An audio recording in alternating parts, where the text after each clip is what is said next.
Good morning, everyone. Good morning. Happy St. Patrick's Day. Who of us are part Irish? Very good. Murphy, raise your hand. I have to tell you, we're graced, before I call the meeting to order, we're graced by the attendance of an icon here in county government for many years. He's one of Waupaca County's most famous Irishmen, the former longtime supervisor and county board member Jim Lawhern, vice chair. Welcome, Jim. We want to stand up and say hi.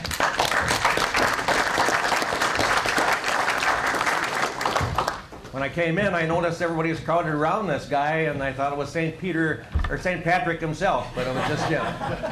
Welcome. With that, I'll call the Waupaca County Board of Supervisors annual session meeting today on this Tuesday, March 17th. Please press your roll call buttons.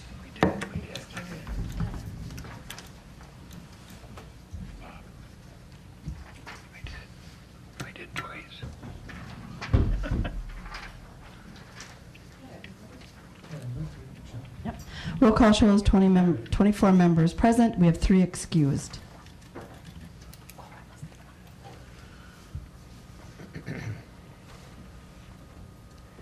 This meeting and all other meetings are open to the public. Proper notice have been posted and given to the press in accordance with the Wisconsin state statutes, so the citizenry may be aware of time, place, and the agenda of this meeting.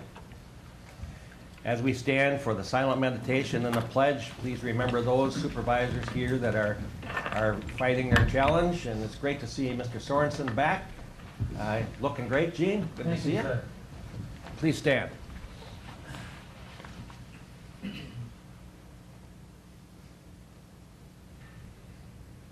Pledge allegiance to the flag of the United States of America and to the republic for which it stands, one nation, under God, indivisible, with liberty and justice for all. Thank you.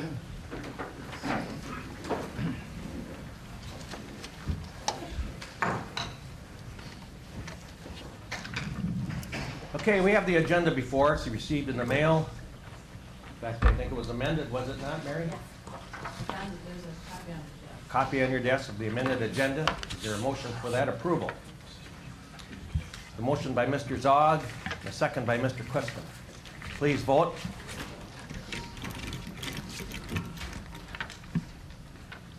Last chance to vote.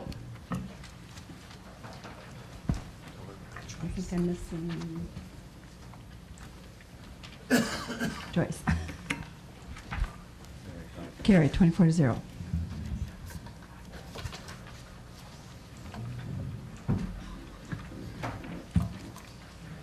Next, we have the minutes of the previous meeting. You all reviewed them and went over them, and there's a motion by Mr. Jonley for acceptance. Is there a second? Second by Mr. Muck. Please vote.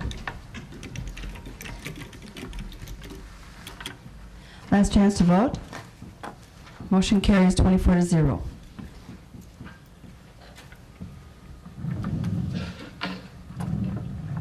It's with great pleasure today to bring forth our Human Resource Director, Amanda Welch, and our new Diane Millemans, our Corporate Counsel. We will vote on her right after she presents herself. I think we got a gem here, folks, and she's going to talk a little bit about where she was, where she is, and where we're going.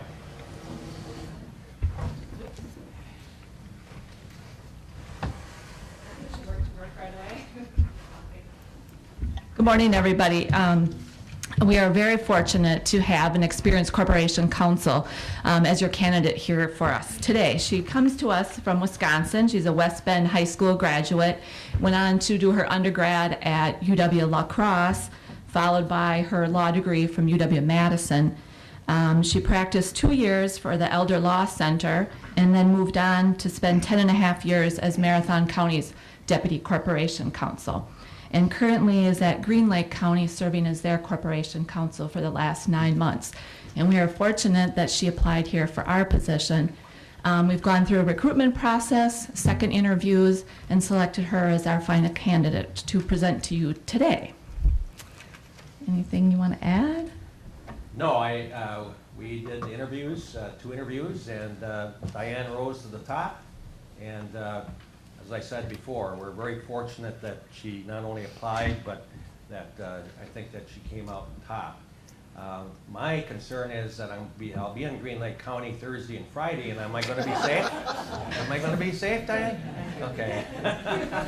I'm sure I'll get a little flack, but that's okay. So, thanks for being here, and welcome. Thank you. I'd be happy to answer questions if anybody has questions. I think, as Mandy said, she gave my academic credentials. I think the interesting part of what you don't hear is what I did in my 20s, which was I went to started law school when I was 30.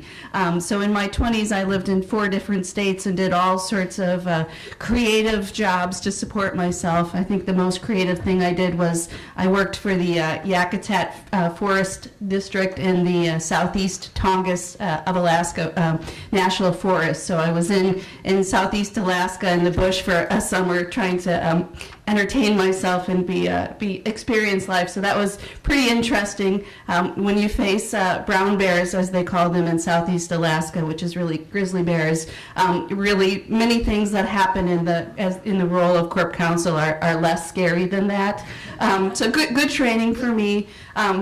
It's been, the role of Corp Counsel is really unpredictable. You have to juggle a lot of things. And in my work with Marathon County, I was for 5 years primarily responsible for the child support work of the county and guardianship work. In my last 5 years, I was primarily responsible for the child abuse and neglect cases and termination of parental rights cases. So dealing with a lot of high emotion, people driven cases. Now in my work with Green Lake County, I do everything and I attend all the committee meetings. So it's less court, more committee, which is really expanded my skill set in terms of the role of Corporation Counsel.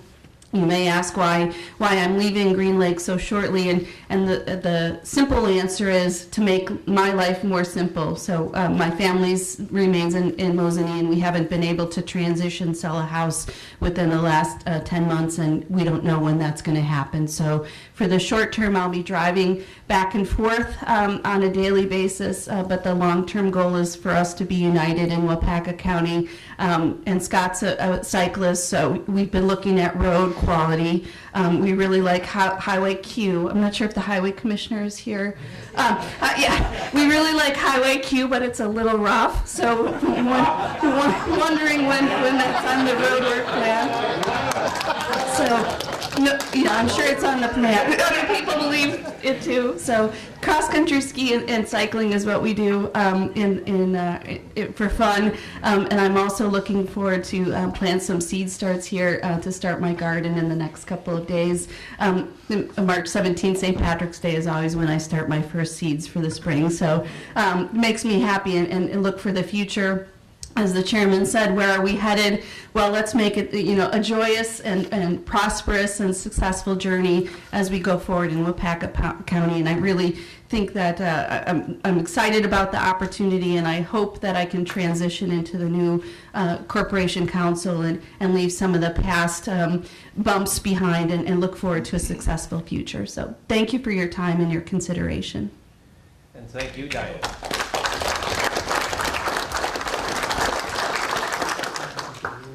She does have some history from Marion. I think Diane's father was a football coach there for a number of years, right? Lee? Correct. Your father was football coach in Marion? Yes, he was. We have a guy when he was a young man played for your father. I always tell former football players for my dad, he doesn't speak like that at home. It's safe. Okay, I'll tell him. Yeah. Yeah. comes back, my mom and dad met as teachers in Marion School District. They were young teachers, and they come back for reunions every 5 years, so they're still. I knew him before they were married. Yeah. Oh, see? Yeah. He was the football coach and she was the cheerleader coach, and yeah, they courted at Marion High School. So yeah, I'll tell them that you're here. Wonderful. Yeah. Great story. Thanks, Diane. With that,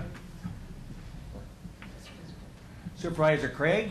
Move to approve the appointment of Diane Mullins as Corporation Counsel. Supervisor Craig moved to approve the appointment of Diane as corporate counsel, and a second by Jack Spearings. Any questions or comments? Please vote. Last chance to vote. Motion carries unanimously, 24-0. Welcome aboard, officially, Diane. I think so. Don's hiding it. Okay, we'll go on to reports. We're going to have Mary Kay Pullman that went to the NACO Ledge Conference, and if you've got a report, Mary Kay, that'd be great. And if you got some information what you learned, how it affect our Waupaca County, that'd be great.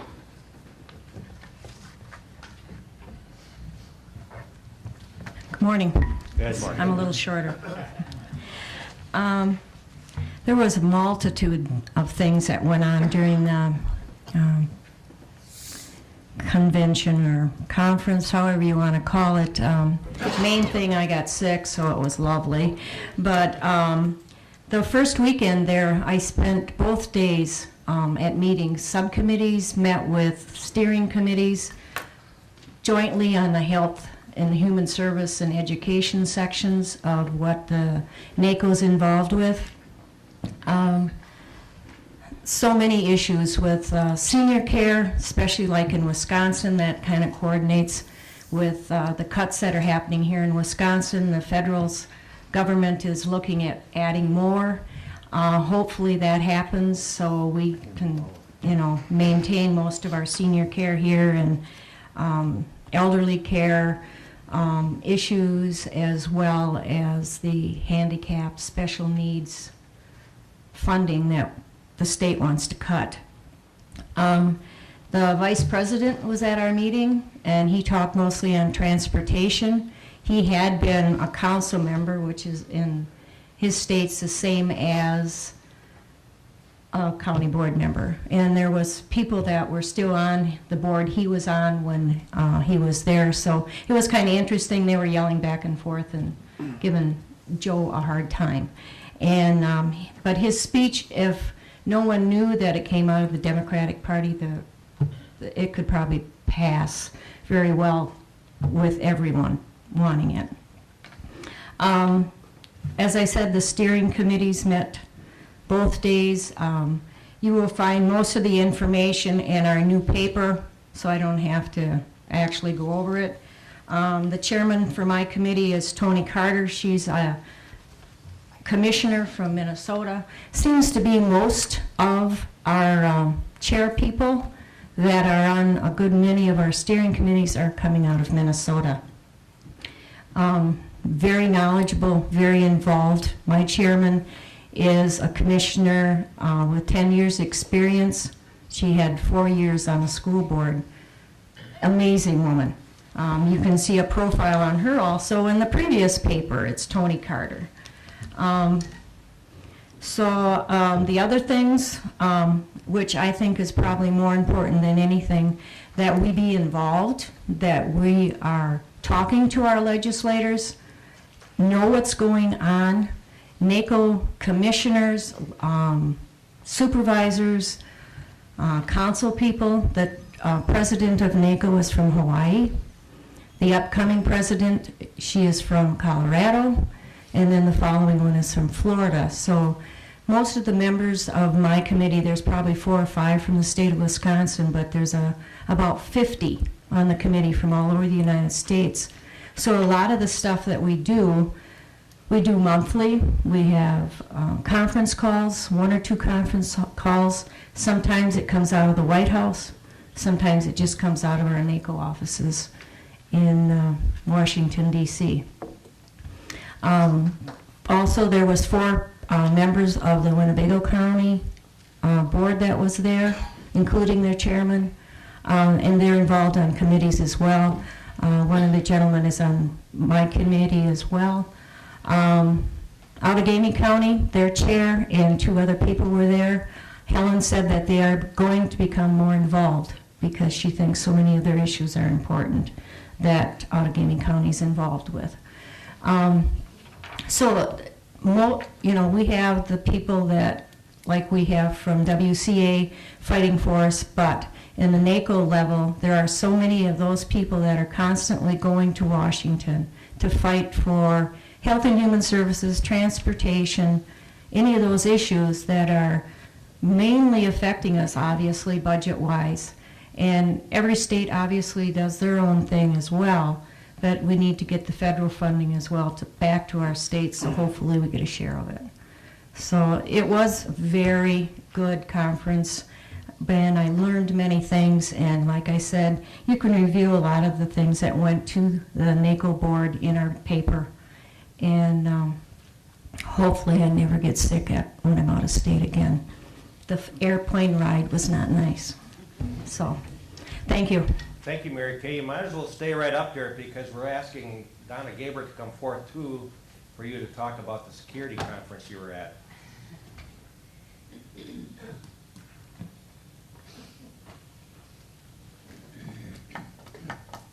I can tell you, after Mary Kay and I went to the security conference, we went out and got bulletproof vests. It was really an eye-opening event. I truly enjoyed it. We were surrounded by a lot of police officers and judges from all over the country. I think they said 17 different places other than Wisconsin, some even from Europe. So it's well attended. The very first thing we learned was workplace violence. It's not if it's going to happen, it's when. And some of the examples they showed us were in small little towns like our county that never would have thought you'd have violence. And police officers were gunned down by people who didn't have guns, but they got guns from the police officers. So one of the things they told us to always do is if you see something, say something, even if it seems really strange, because, you know, if you got somebody out pacing the parking lot back and forth and you don't know why, you know, say something to someone. Police officer can go over and investigate rather than have it turn out to be murder by cop, as happened in one little town.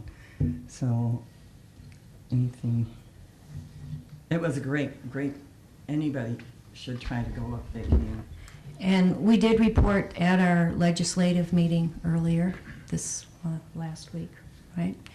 And we did talk to the sheriff to have our courthouse reviewed for security, to see, you know, what more we can do, what we should do. And I think that's probably most important. We did have an attorney talk with us regarding an attack from a former employee that they were dealing with. Well, she was chairman of the, I don't know what tribal council. And, you know, that she had a backpack. She never carried a backpack. She was nervous. She was pacing. They had no security. She took 4 lives that day and multitude of other things, and most of them were her relatives. So it was in a house where they had their meetings. There's 35 people in that tribal community, and it was terrifying. It happened like a year ago, and she did very well presenting it. So, you know, and that was a small area. And like Donna said, they said, it's not happening in the big cities. Maybe, you know, some things are, obviously, but security is a very important item that we're going to look at. Thank you. And it's free. Yes, the review is free. It's free. Thank you very much, Supervisor Gabbert.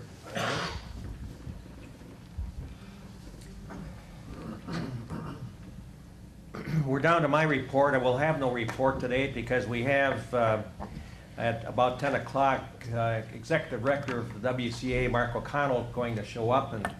And as I talk to him, he's going to surprise us with whatever he talks about. I don't know. The man has so many subjects and so many talks he gives that I told him it's up to you. Surprise us.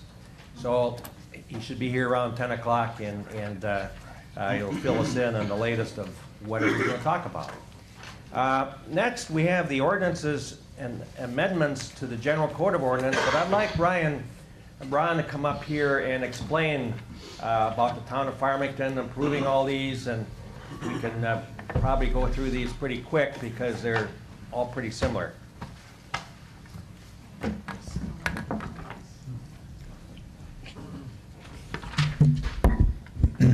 Morning. Good morning. This first one here in the town of Farmington for the Farmington Barton Cemetery, they're being rezoned to the EWT district. This is to allow for what's called a sale exchange or a boundary line adjustment. Essentially, the town of Farmington would like to separate the cemetery in the southern part of the parcel with the town hall in the northern part of the parcel. So in order to accommodate that, through minimum lot sizes, we had to do a rezone to AWT, and that's what this ordinance amendment allows for. Do you want to go through one by one and explain? Otherwise, we can actually ask for a motion for approval and do this one. How would you like to? Is there a motion for approval of the motion by Supervisor Gerald Murphy and second by Supervisor Handrick? Is there any explanation or any questions or discussion? Please vote.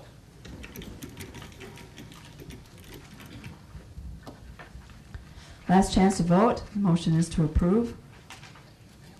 Motion carries 24-0. Next one, item B. Okay. This one is a fairly large rezone. It's a big project that we're completing here. There is a lot of properties in the town of Farmington are zoned sewered residential, but they're not actually being serviced by a public sewer. The sewered residential district is our most restrictive residential district and is designed to be that restrictive because you're on a public sewer. It allows for much smaller lot sizes. The reason why we allow for a much smaller lot size is because you don't need to have a private on-site wastewater treatment system or a replacement house system. So what we did was in working with the sanitary district and working with the town, we went through and we marked all the people who are not being serviced by a public sewer, and we're going through and rezoning those properties. The properties that are less than 5 acres are going to rural residential, and the properties that are 5 acres or more are going to AWT. AWT is the Ag Woodland Transition. It's designed more so for slightly larger lots. So that's why basically what we're trying to do is we're trying to match what's going on the ground with the zoning district. Is there any questions on that? Ryan? Yeah. How many parcels were involved in that part of the project? My parcel was one of them. Well, we sent out about close to 800 letters. I'd be venturing to guess there's probably about 400 or 500 parcels in total. Obviously, then they're not all in the covered big subdivision. Oh no! Oh no! They're scattered throughout the town. There's quite a few subdivisions in the town of Farmington, like in the King area, in the south of King Road. All those areas were zoned to be sewered residential, but they're not. There is no sewer out there, nor is there going to be sewer in the foreseeable future. But the way we have it set up with the plan is, if and when there is going to be sewer out in that area, they can still connect. We're not saying, in no way are we saying you can't get onto the public sewer. What we're saying is, we'll deal with that as it happens, essentially. Thank you. Is there a motion for approval? There's a motion by Supervisor Christman and a second by Supervisor Fedorowicz for approval. Is there any questions or more discussion? Seeing none, please vote. Last chance to vote. Motion carries 24-0.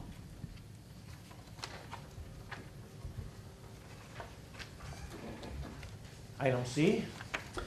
Okay, this one here is a RIG, which is a rural industrial general, being rezoned to rural commercial. This again is just matching what is going on the ground. The property, this particular property is a commercial property, and it also follows a bigger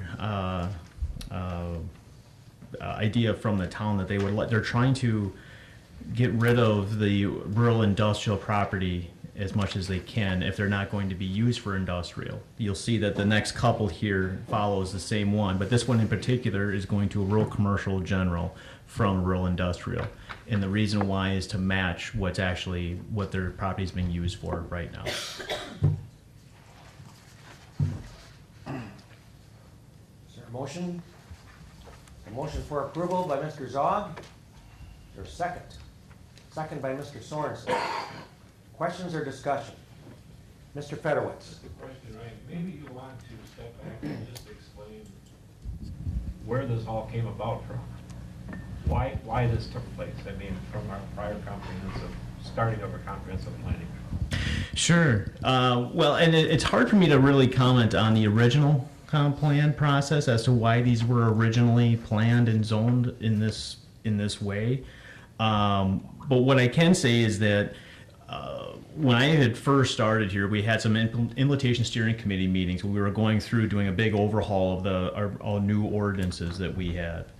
And one of the things that what came up was some regulations based on the Seward Residential District. And so in doing some research and looking into it, I realized that the Seward Residential District does not actually reflect the people on Seward.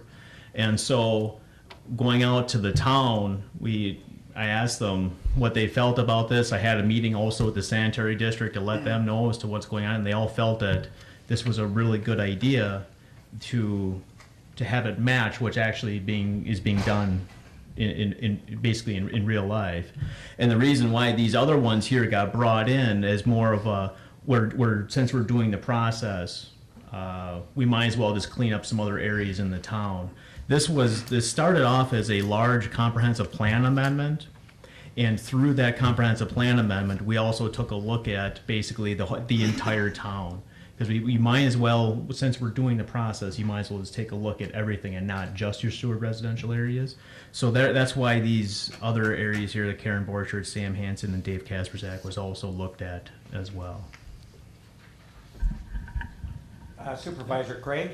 And please mention that you're also going to be doing this with other towns who have the same problem as this one. Oh yes, absolutely. April 2nd, we're having the same process as being done in the town of Dayton and the town of Royalton in terms of the Seward residential, going to the rural residential.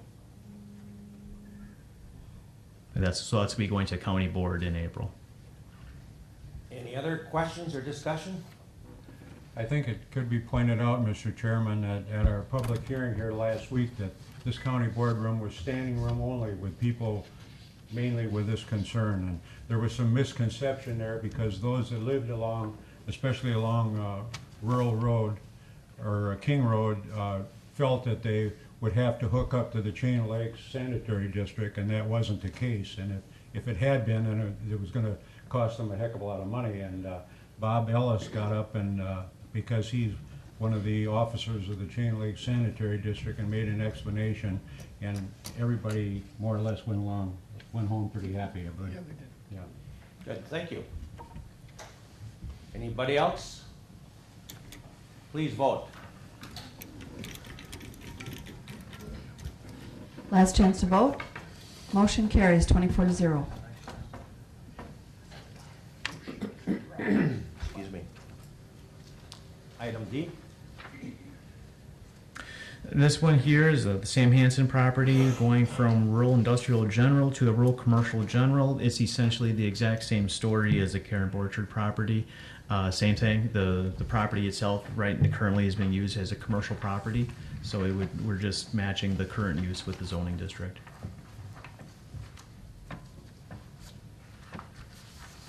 Is there a motion for approval? Motion by Supervisor Penny and a second by Supervisor Zog. Discussion. Please vote. Last chance to vote. Motion carries 24-0.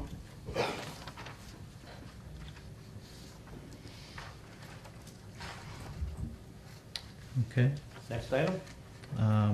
Dave Kasperzak property. This one here is going from the Rural Industrial General to AWT. This is a landlocked industrial property out in the Sheridan area.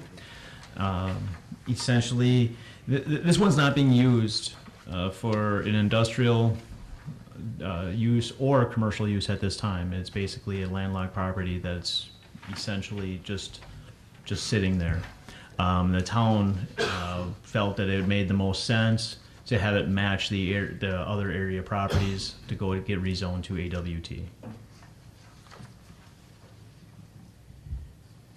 There's a motion for approval by Mr. Fedwitz, second by Supervisor Ellis.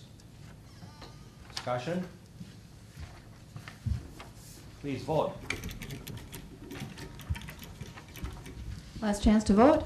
Motion carries 24-0. Okay, the Dennis and Holly Jergensen property. This one is going from the Seward Residential District to the Rural Commercial Neighborhood District. This is actually an existing commercial use. So there, instead of going to rural residential, the town is taking them directly to the rural commercial neighborhood because that's what matches what's currently being done on the property. So motion by Supervisor Johnson, a second by Supervisor Craig for approval. Questions? Please vote. Last chance to vote. Motion carries 24-0. Thank you, Ryan. Thank you.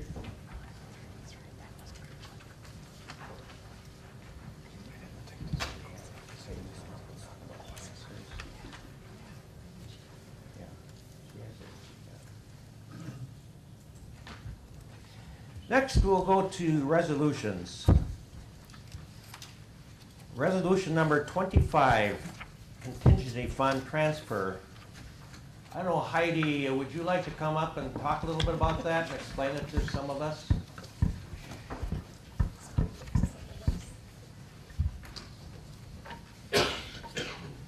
This is just a, good morning. Good morning. Sorry.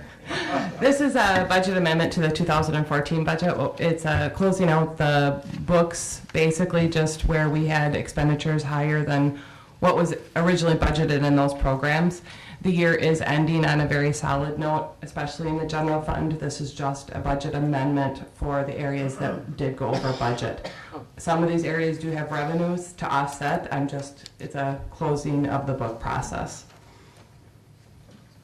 Any questions? Supervisor, no? Move to approve. There's a motion by Supervisor Craig for approval. Do we have a second? Supervisor Lee Muck. Any questions or discussion? Please vote. Thank you. Oh, no, you don't. Last chance to vote. Sorry. Motion carries 24-0. Yeah, sure.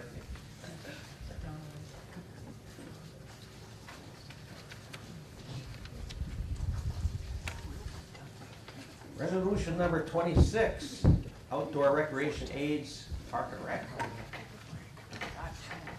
Mr. Holman?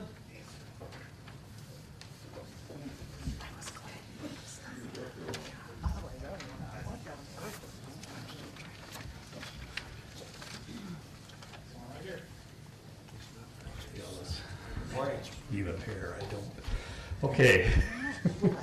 The resolution in front of you is the outdoor recreation resolution to allow us to apply for snowmobile and ATV funding.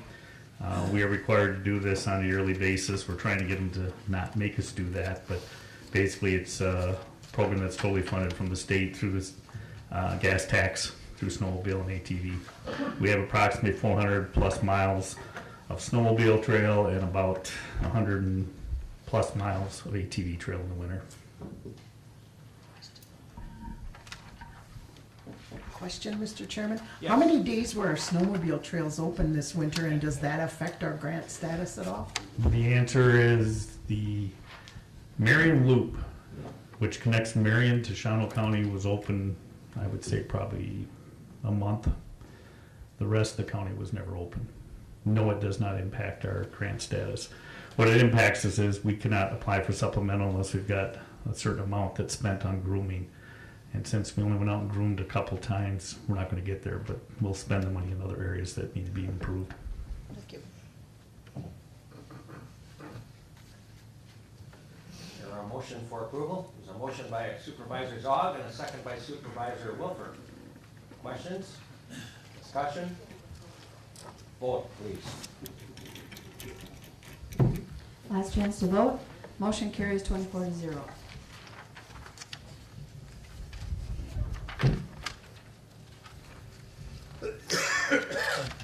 Next, we have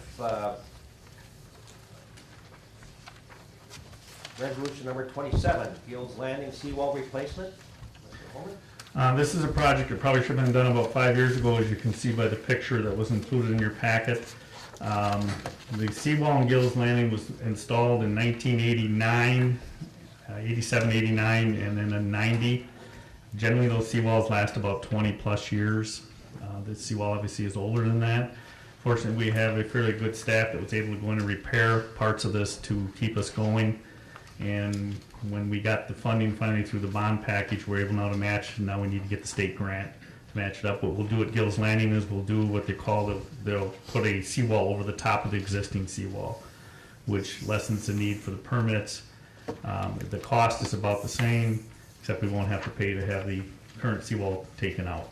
And so that will help a lot.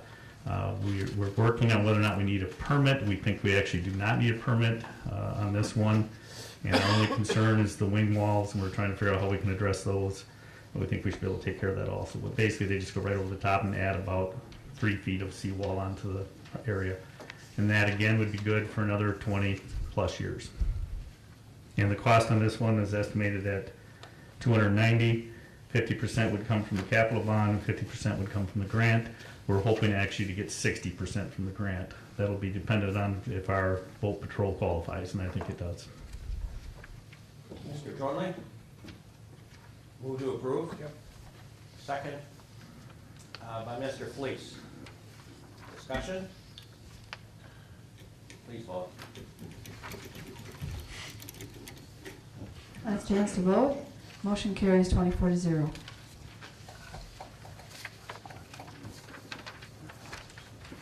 Next item? Minor, is it Minor? I'm sorry. Yes. Okay.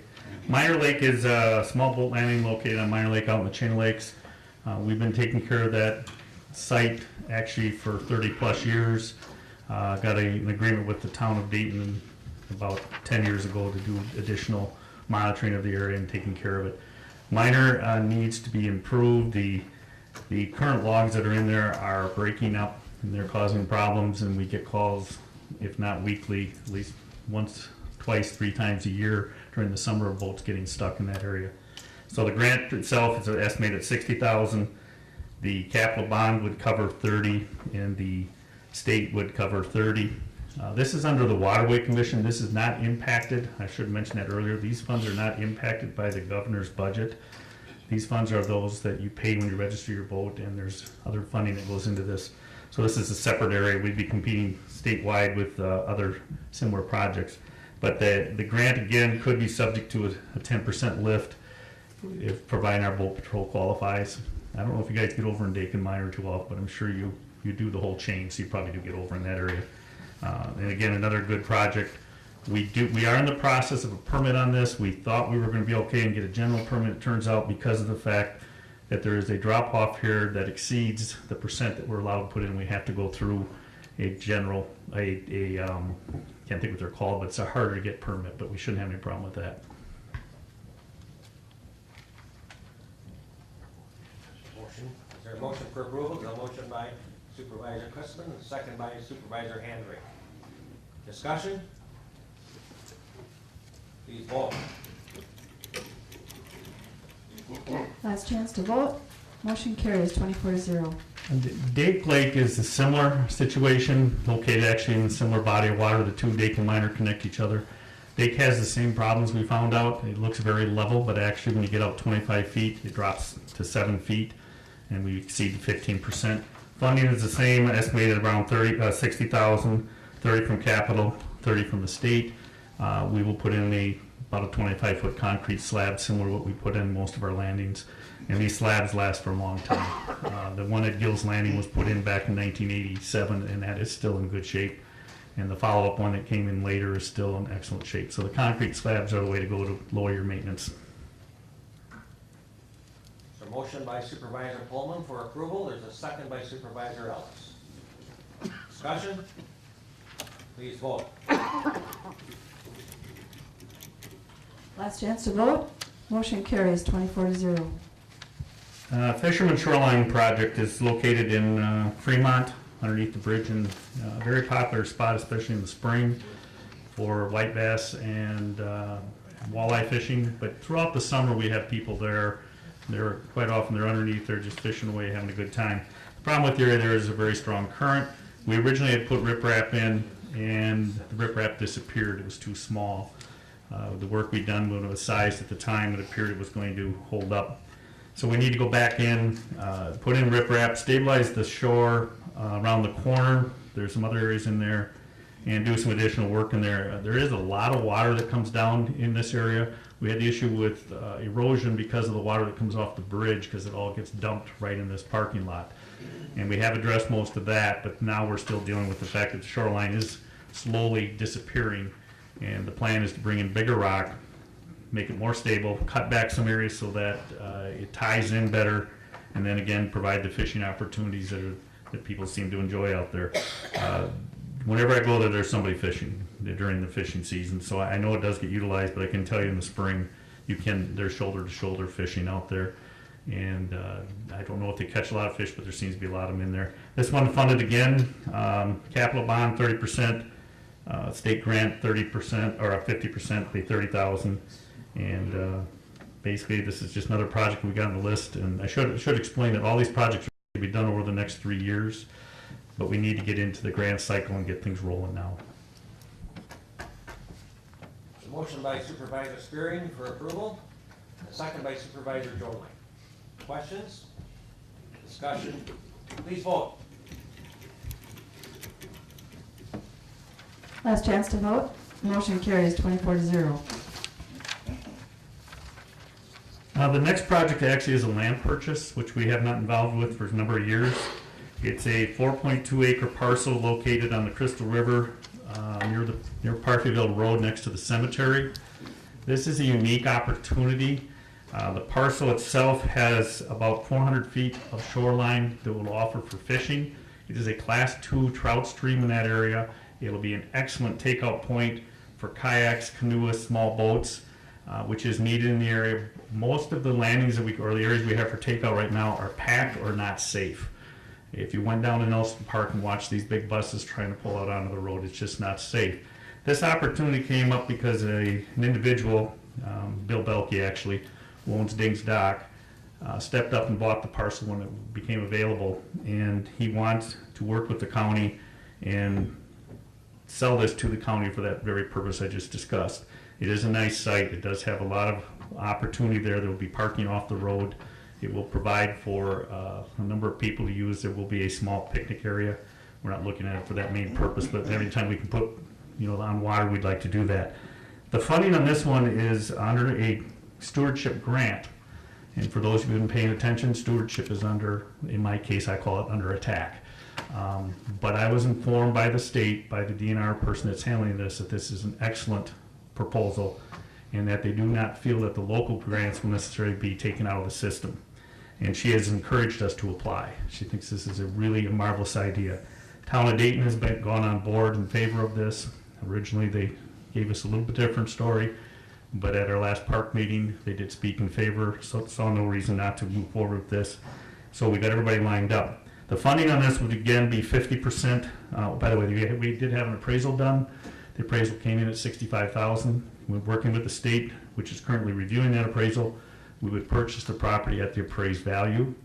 Mr. Belke has agreed that that would be appropriate for him if he didn't see a problem with that. So we would have to come up with the 50% of that, and then 50% coming from the state. We have 50% of our funds in the park property fund. We have enough money in there to cover this and other purchases in the future, which we built up over the last 20 plus years, so that will give us a chance to go ahead and purchase this and in the future then come back and develop the site. We would start initially with a very small development, work towards grants to try to continue. I don't see a lot of development there except for a trail down to the water, possibly rehabbing the area down next to the water to make it safer for the kayaks to get in and out, boaters to get in and out. And then the exciting part for me is the fact that the DNR is very interested, the fishery guy anyhow, Al Niebuhr is very interested in the development of the fishery, because it will lend itself to a class 2 trout stream.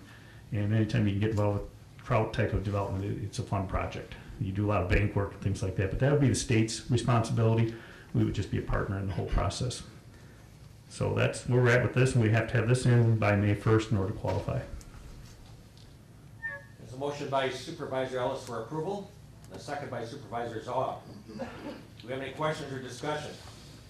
Does this adjoin the area where they presently take out, or is it the area? No, this is right next to the cemetery. This is that parcel that runs, for lack of a better direction, east of the cemetery. This actually surrounds the cemetery, but it does connect to Parfeyville Road, but it also is on County K. It's a L-shaped type parcel initially, and then it comes back, and it's just a parcel. It's right now it's got a stand of locusts on it that are just waiting for somebody to come and take them down. But otherwise, it's just that parcel that's right next to the cemetery. We did check with Dayton also regarding their needs for a cemetery, and they indicated no interest in that area. The only thing they did ask us is that if we develop a parking lot, that if they have a funeral there, that we allow the people that are going to the funeral to park in the parking lot. And since they only have 1 or 2 funerals a year, I didn't think that would be a big issue for anybody dealing with that. For those of you that are not familiar with the cemetery, I think a lot of the founding people from Dayton are actually buried in that cemetery. I got a little nervous when I drove by it because there's a stone that's about the size of this screen behind here and a big name across it, Holman. As far as I know, not a relation, but you never know. Supervisor Murphy? Roger, you mentioned that the DNR is interested in cultivating a fishery leaning towards a trout stream. Correct. Now, we know that we are currently waiting the results of a judge's decision vis-a-vis the dam or not the dam. How will that impact if that dam is sometime in the future replaced and built again? Yeah, obviously, if the dam goes in, then your fishery is going to be impacted. It would not be a class 2 area anymore because it's inside the footprint of the dam.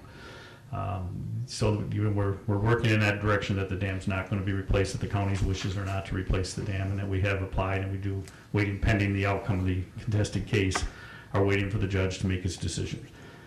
There are a lot of impatient people right now regarding that decision because it should have been made probably 2 months ago, and we're not sure what's holding that up. But all indications are that the decision is going to be to give us the permit to remove the dam. But we have to wait for the judge to make the final decision, and unless we miss something we're not aware of, that's the direction we're heading. If in the future somebody were to work a way to put a dam back in there, I guess that the state would have to deal with the impact on the whole body of water. If there have been improvement means for a class 2 trout stream up in that area, yeah, there'd be some discussion regarding whether or not that would be the best use for that body of water. I have not found anybody right now who's working on that project outside of 1 or 2 individuals. So I'm not, from my perspective, it'd still be a great place for people to put canoes and kayaks and take them in and put them out, because it is about a halfway point between the chain and Waupaca. Thank you. Any other discussion? Supervisor Ellis? Just a question, do we have the opportunity to name this park? We have not discussed that with the person who's asking to sell it to us, so yes. Okay. Should do you want? He's bringing it to us. Oh, okay, yeah. We'll see what happens from there, but yeah, we could do that. We can come with a name if we feel it's appropriate. Nelson Park down the road is named after the individual that sold the property or donated the property. Mount Roan is named after the people that sold the property to us. Subjects they asked that. Powers property, the same thing. Keller Lake is named after the individual who donated the property for Keller's Lake. So generally that's how ours get there. If there's any donation involved with this, we may discuss a different name that goes with it. But at this point, we don't have a name for it. Other questions? Seeing none, please vote. Last chance to vote. Motion carries 24-0. Thank you, Mr. Holman, and thanks for the good job you do.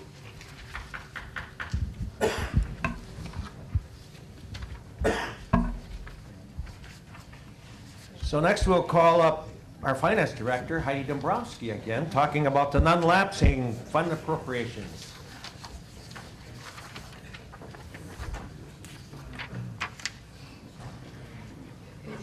Roger and I were working on resolutions at the same exact time, so our numbers kind of got interrupted there. So the resolution in front of you today is basically amending the 2015 budget.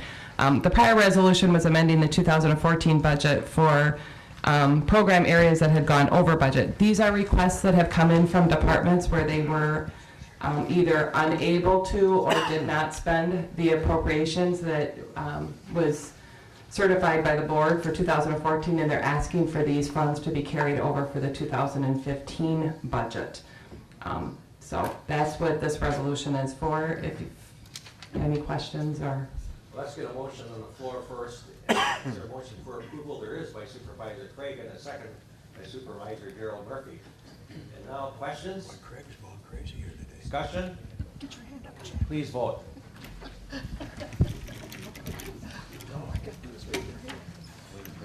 Last chance to vote. Carried 24-0. Thank you, Heidi. You're welcome.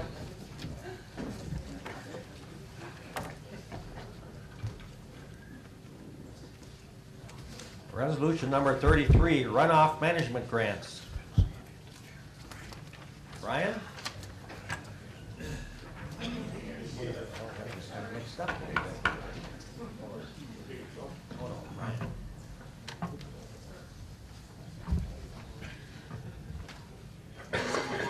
Morning. Good morning.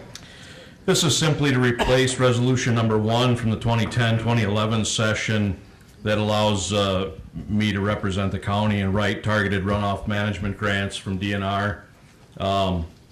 We generally write about $100,000 to $300,000 worth of these each year for runoff problems on our county farms. DNR, every so often they change a few of the criteria, so they want us to run a new resolution through and have a more current one.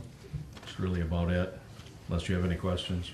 Well, we'll get a motion here from Mr. Fredowitz for approval, I see, and a second by Mr. Kussman. And now questions or discussion? Please vote. Thank you, Brian. Thanks. Last chance to vote. Motion carries 24-0.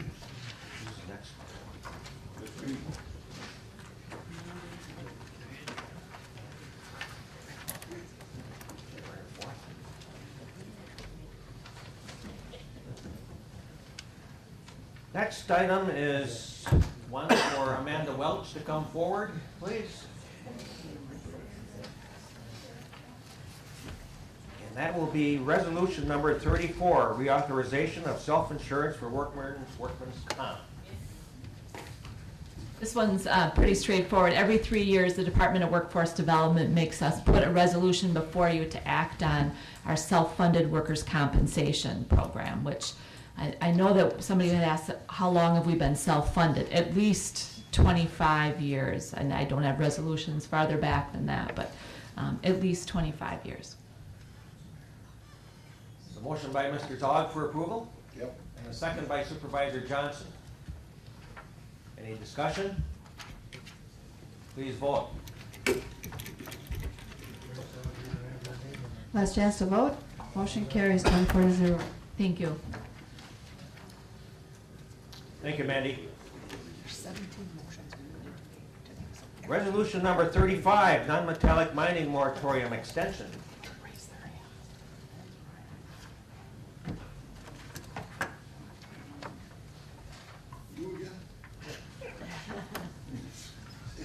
in shape to walk 18 holes.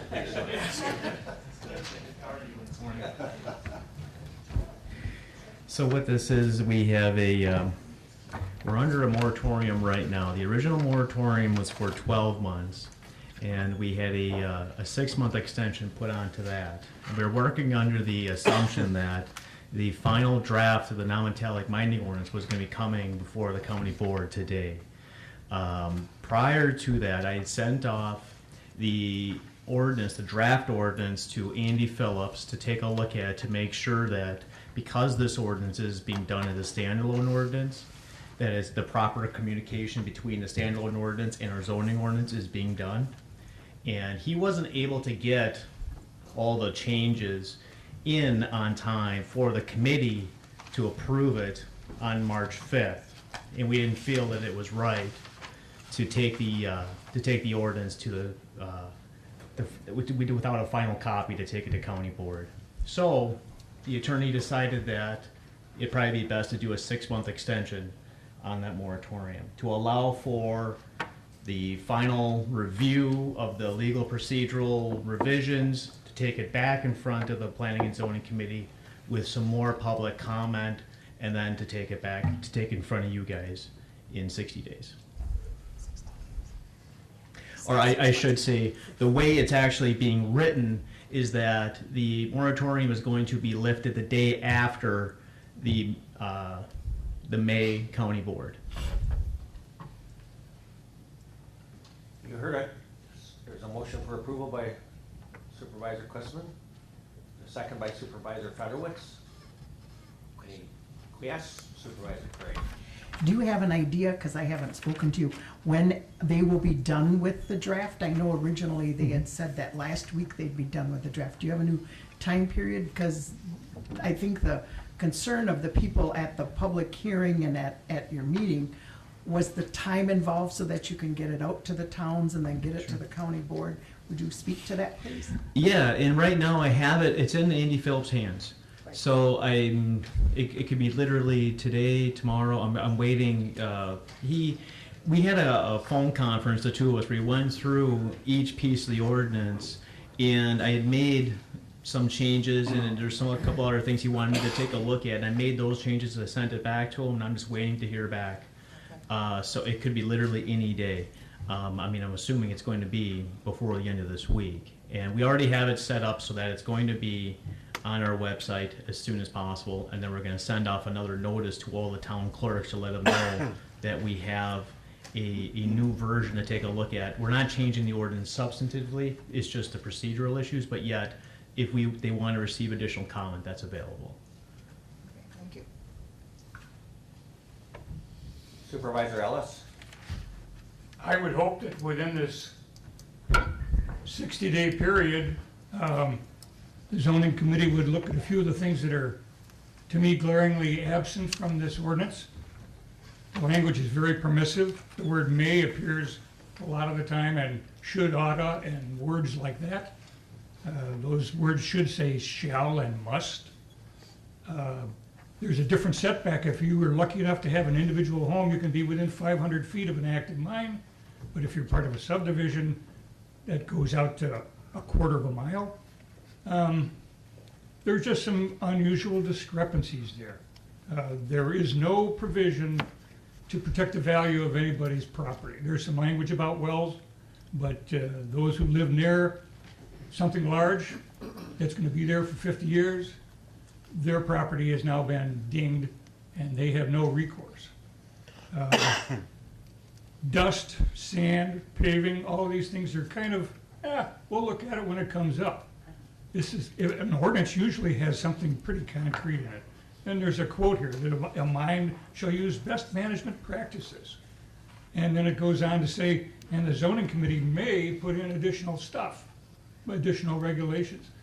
I understand, I want to have this to be a little bit flexible, but flexible is right now what we're required to be, case by case, because there's not very much in this ordinance. Thank you. Thank you, Bob.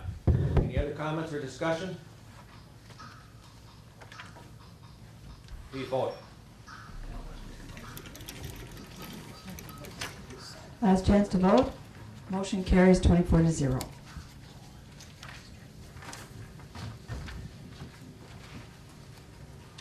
Okay, we reached the end of our ordinance and resolutions, and we're going to, before Mr. O'Connell is up here, we're going to take a short break. But I do want to thank all the department heads. I told you some of them what a great job, thanks for the great job you do. But you know, 2013 was predicted to be a tough year. We got through that. 2014 was even going to be worse. And through your frugality in managing of your departments, we turned out a surplus, which is fantastic. 2015 is predicted to be tough. But with my confidence in the way you people run your departments, and now with our new corporate council, we're a going machine, man.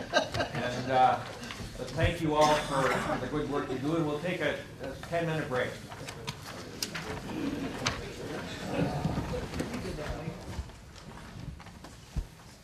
We're very honored today to have the #1 Irishman of the WCA office in Madison, maybe even at the Capitol, and certainly of we 72 counties. Your friend, my friend, and the 72 counties' friends. I know Mr. O'Connell, the exec director of WCA, has been very busy at the Capitol ever since the budget was announced.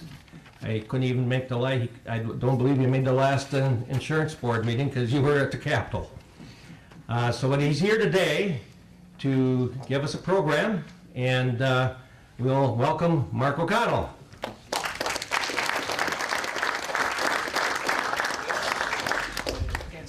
All right, are we operational? Okay, great. Okay. Well, first off, thank you very much for inviting me on most important holiday of the year. Big day for our family, O'Connell, as you might guess. Good to see so many people wearing green here and celebrating the holiday. I do want to say before we begin on the with the program, it was some time ago we engaged in an effort to develop your management team and have a good relationship between the board and the management team. And today, and it's been a while since we've talked about that as a body and I, but today it was just a small little snippet view of how well it's working. And I'm not sure if really it even registered with you, but when the management team comes to the body, the board, the decision makers, policy makers, you, and says, we have dollars that we didn't spend last year, we'd like to carry those over to 2015, and this body has no debate, no discussion, no questions, and you approve it, what that really, it says it's two huge, loud messages. One, your management team is acting incredibly responsibly by having dollars left over in 2014. And two, this body trusts the management team enough to say, if you were so responsible last year and you think you need it next year, we're going to allow you to carry it over because we know you're going to spend it properly. Those are two incredible messages. And what it really says is really the third message, which is your management team and the policy-making body of this board are working incredibly well together. And that's a credit to you. You probably just did it without even thinking about it, but that's what it says. And that's one of the reasons that, in my opinion, Waupaca County is run so incredibly well, and you move along very nicely. So we're going to talk about some things that are not moving along quite so nicely. I'm not talking about the state budget today. I mean, we'll touch upon it a little bit, but it's really not about the state budget. You've heard from my colleague Kyle Christensen, who is incredibly talented, I think not too long ago on the state budget. You can get all the state budget updates you desire through the association. We're going to start having Monday morning webinars, so you can tune in, audio or video, and ask our people anything you would like to ask them about the state budget, legislation, or anything regarding the Capitol. Today we're going to talk about what I've termed the economy, challenges, and the future. And it's 40 slides. We're going to move through it pretty quickly. Yeah, that's probably better. Anyone know what this is? An eyeball. Yeah, it's an eyeball. Is that disturbing or what? I mean, it's no relationship to what we're going to talk about. I just found it a disturbing thing that audiences really kind of gravitate to. First of all, what we're going to talk about is, just very briefly, in 2014, we had a Republican Assembly, Republican Senate, Republican governor, and then we had this thing called the election in late 2014, and that resulted in Republican Assembly, Republican Senate, Republican governor, only with stronger majorities in both the Assembly and the Senate. The governor's race was an interesting one. And here are some numbers related to the governor's race. Scott Walker got about 52% of the vote. Mary Burke got 46, 47%. And I don't think we're telling anything, we're talking out of school here, but there's about 46 or 47% of the state that would vote for a wet rock other than the governor. There's a solid 46, 47. And that's what Mary Burke got. About $20 million was spent by the governor in the last, just the reporting period before the election. About $14 million by Mary Burke. About an additional 20 for the governor by outside groups. About an additional 14 by outside groups for Mary Burke. 2.4 million voters, not a record, but still pretty high. But with all of these numbers, the most important number in regard to the governor's race is that number. Why 0? Well, with an enormous amount of money spent, in essence, Mary Burke picked up that many voters, 0. And the governor lost about that many voters, 0. So this election, and while it seemed close in the press, I mean, those of us that were looking at the inside the numbers, this election was really, quite frankly, never in doubt. I mean, from the beginning. So that's where we're at. Now you can't talk, I guess here, that's better. We can't talk about the governor's race without talking about 2016. Why? Well, because there's a lot of talk about 2016 and our governor. So this is a list of all of the people on the Republican side that have been either talked about or have raised their own names or have been referenced as potential Republican nominees in the presidential race. And it's a long list. I mean, there's a lot of folks on this list. When we break it or cull it down to, let's say, the folks that have somewhat of a legitimate shot, we have Christie, Walker, Cruz, Santorum, Jindal, Bush, Rubio, Romney, and Paul. Now, when I put this list together some time ago, Mitt Romney was still a legitimate candidate at that time. There was sort of a lot of conversation in the press going on about Mitt Romney making a third run at the president. And I kept him on here because I wanted to tell this story about Mitt Romney. It was several months ago I had predicted there is no possible way Mitt Romney runs for a third time. And here's the rationale that I was using. We'll use this example. If a young lady is dating a young man, things are going along nicely, they're getting along pretty well, and they like each other, and they spend a lot of time together. But then there's just a couple of little tics that the young lady doesn't like in the young man. And those tics become annoyances over time, and then they start to be major problems. And eventually the young lady says, I can't take it anymore. You have too many flaws, it's over. And so there's separation. So the young lady might go to a second young man. And things get along, they're going along pretty well, they like each other, and things are progressing. But then, again, there's just a couple of little things with that second guy that she doesn't like. And they get bigger and bigger, and pretty soon she starts to think, you know, why did I leave that first guy? I mean, he was great, really. I mean, there's a couple minor things, but you can get past those. He was really a super guy. And then she's still with the second guy and says, yeah, that's it. I've had it. I'm done with you. We got to break up. I'm going back to the first guy. And then she goes back to the first guy, and it takes about 15 minutes for her to remember why she dumped the first guy in the first place. And then she says, I've had it. We can't do this either. Well, Mitt Romney is that first guy. That's who Mitt Romney is. The American public was in love with him, but then as they got to know him more, it just wasn't going to work.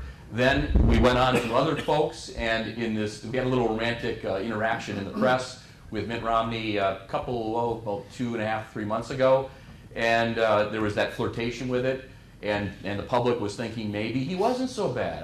We might go back to Mitt Romney. Maybe he should run the third time. But then I think I give the Romney folks a lot of credit.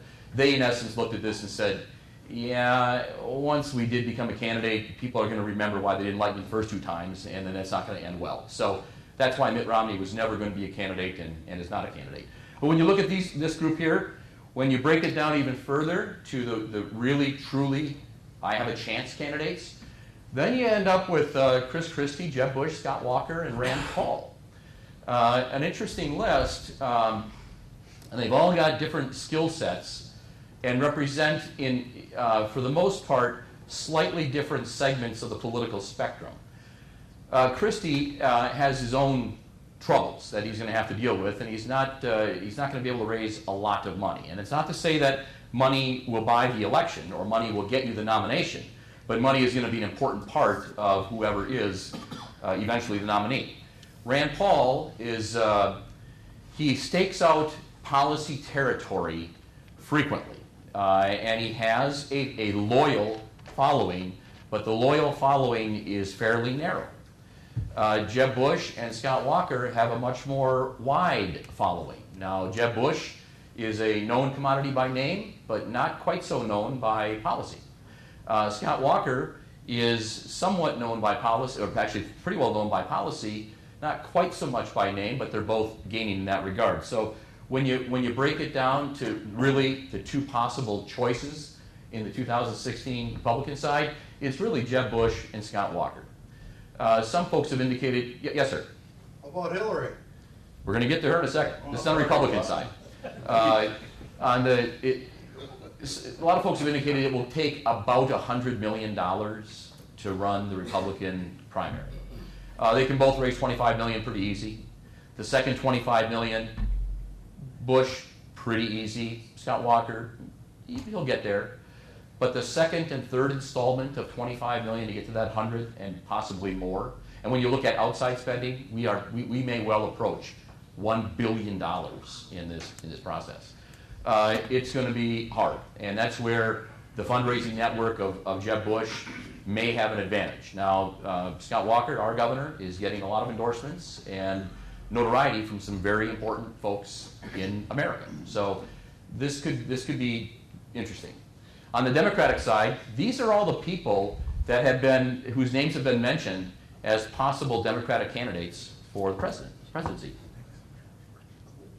I know you're looking at here, George Clooney. Yeah, George Clooney has been mentioned as the presidential candidate.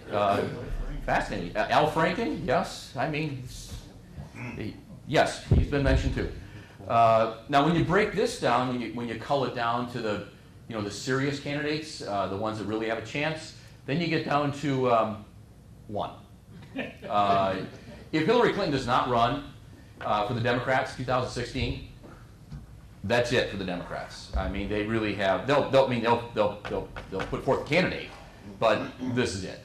This is their hope, and if she does not run, it's so really what you end up with is a potential Walker or Bush, or maybe Walker, Bush, Bush, Walker, versus Hillary Clinton.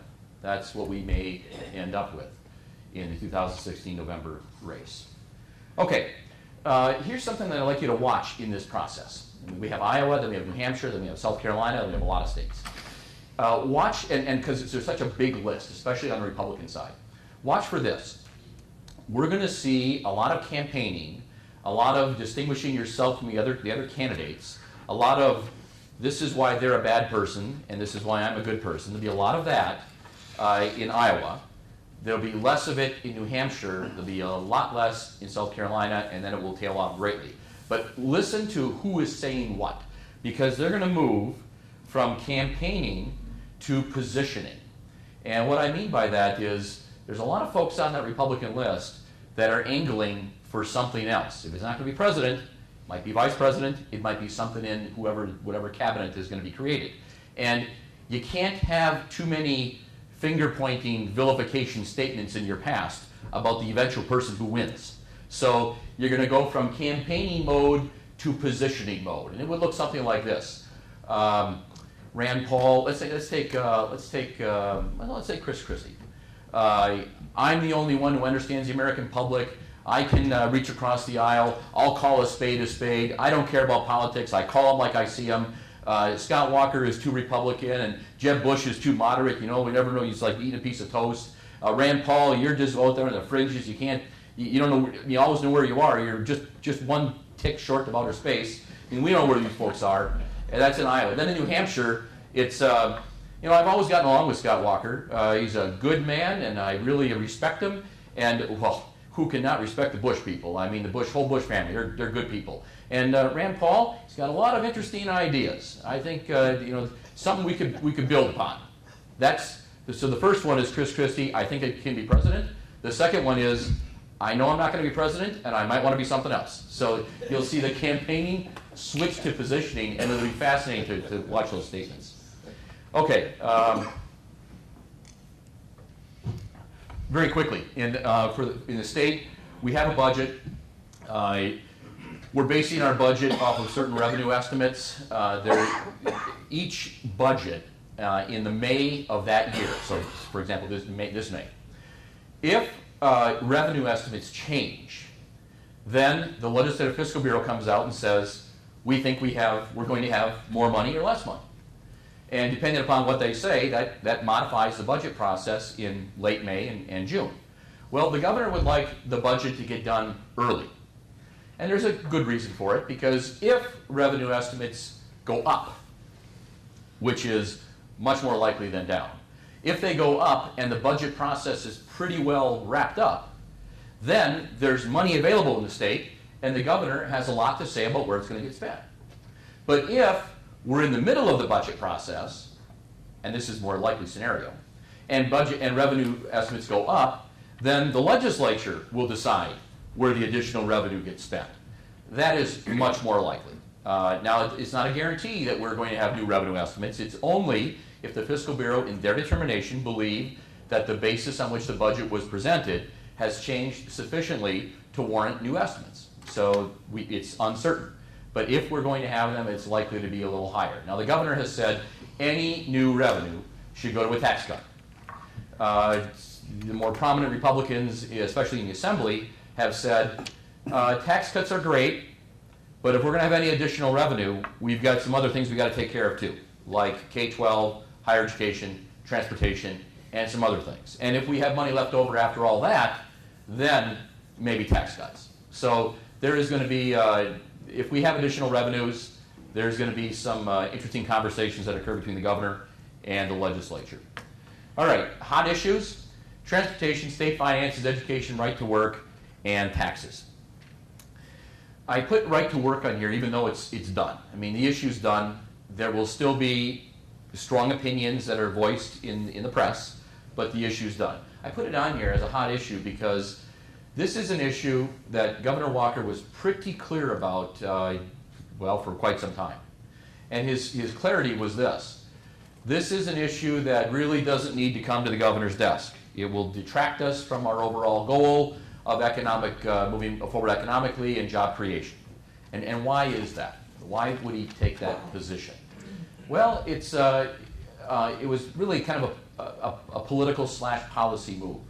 If you're going to run for president, you need to be attractive to a lot of people, not just half the spectrum, but lots. You need some people that traditionally didn't vote for you to vote for you. So you have to be attractive to a lot of folks. Well, right to work is one of those divisive issues. In the Republican primary, if the issue rises up, if you want the primary vote where you're only working on half the spectrum, you almost have to vote for it. Otherwise, you look too weak to half the spectrum. But you'd rather not have it at all because you want to look attractive to a much broader group after the primary.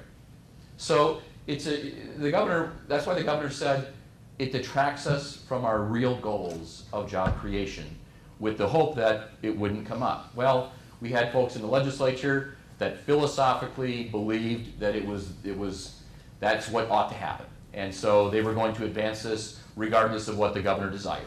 And they did so. So therefore, when the governor was presented with it, he had no choice really but to sign it. And then package it as best you could in the press.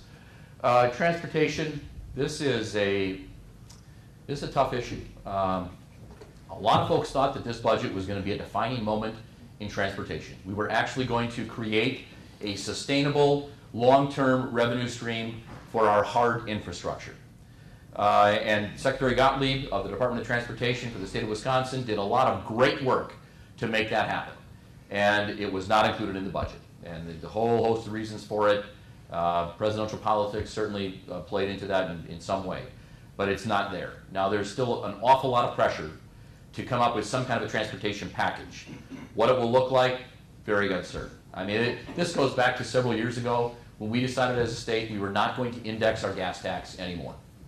That resulted in our transportation fund taking a steady decline in revenues with no corresponding decline in expenditures. So we are in a very tough spot. What the governor has advocated in his budget is that we increase borrowing by $1.3 billion. That's a problem for the locals. I mean, you can get by with borrowing, and it's a fine tool to use. But when it comes to the transportation fund, if you increase bonding by $1.3 billion, we're going to approach roughly 25% of every new transportation dollar going toward debt service. And when that happens, in the pecking order of where expenditures are going to go, debt service is going to be first, large projects, and at the bottom are going to be locals. So we don't want that much of every new tax dollar going toward debt service. So we have some troubles with that amount of bonding going on to get us by. I would add though that the legislature has been pretty clear they are not interested in increasing borrowing by $1.3 billion. So we are going to see something else happen. Is it a gas tax? Some very important folks have said, I am fine with that. Some other important folks in the legislature have said, never going to happen. Registration fee increases, vehicle miles traveled, toll roads, almost everything is on the table. So we'll see this is going to be one of the last items that gets put into the budget, whatever it's going to be. State finances and taxes, I think we talked a little bit about that, but those are the hot issues. Education, very hot issue, not just K-12. And we did put $200 million toward the below-the-line credit in K-12. Some folks will say that we put $200 million in the state budget toward education. It did not go to education. We have spending caps on K-12, so when you put dollars into the below-the-line credit, it's really a property tax relief mechanism. It's not dollars to K-12. So we did not increase dollars to K-12. The university system, $300 million cut in exchange for some autonomy. That's the first chapter of a 20-chapter book. Lots is going to happen in that university area. It's hard to make any predictions on that one. Okay. But we do have some looming danger, and we've talked about this in various forums before. I'll go through it pretty quickly. How much time do we have, really? All day. All day? Wow, because I can talk all day. All right, we'll go through this pretty quick. So I know some of you have seen this before, but there's a lot of numbers, and Mary will have the presentation if you want to look at it in your leisure. But we've got some looming danger. I want to talk about 3 challenges that we're facing as a state. Demographics, not enough education, and an inconsistent tax structure and economy. And we'll zip through pretty quick. I'm going to bring us from the world view all the way down to Wisconsin view, but hopefully it'll make sense here in just a little bit. So when we look at the world fertility rate, the number of children born per female in the world, it's 2.47. To replace your population, assuming an average mortality rate, is 2.1. We need 2.1 births per female. Now, if we divide very unfairly the economy into 2 schools of thought. One is consumer-led economy, which means you're a consumer-led economy, people are buying a lot of stuff. They're consuming a lot. That's what runs your economy. That, by the way, is the U.S. economy. We are 70% plus consumer-led economy. Then there's the other end of the spectrum, which is producer economy. We produce and we ship out, we export a lot more than we import. We create hard product. And no economy is purely one or the other. They're all blended, but the U.S. is a consumer-led economy. That means you have to have enough human beings to have a critical mass of consumption. That's what you need in a consumer-led economy. See, in other words, you can't lose too many people in your consumer-led economy if you're one of those nations. Well, let's look at what's happening in world population. Remember, 2.1 is the number that keeps you even. Britain's at 1.91. China is actually 1.5. Japan 1.4. Singapore 0.8. If you straight line Singapore out, in 3 generations, there's basically no one left. Now you can't, it's unfair to do that, but they're losing population rapidly. These are developed nations. Now China is both developed, incredibly developed, and incredibly not developed. They're a nation of many nations, but they are losing population, and they are very quickly moving to a consumer-led economy. Here in the U.S., our $17 trillion economy, again, 70% plus is consumer-led. So if we're losing human beings, we're going to have a hard time unless we change our economy, which is highly, highly unlikely to happen.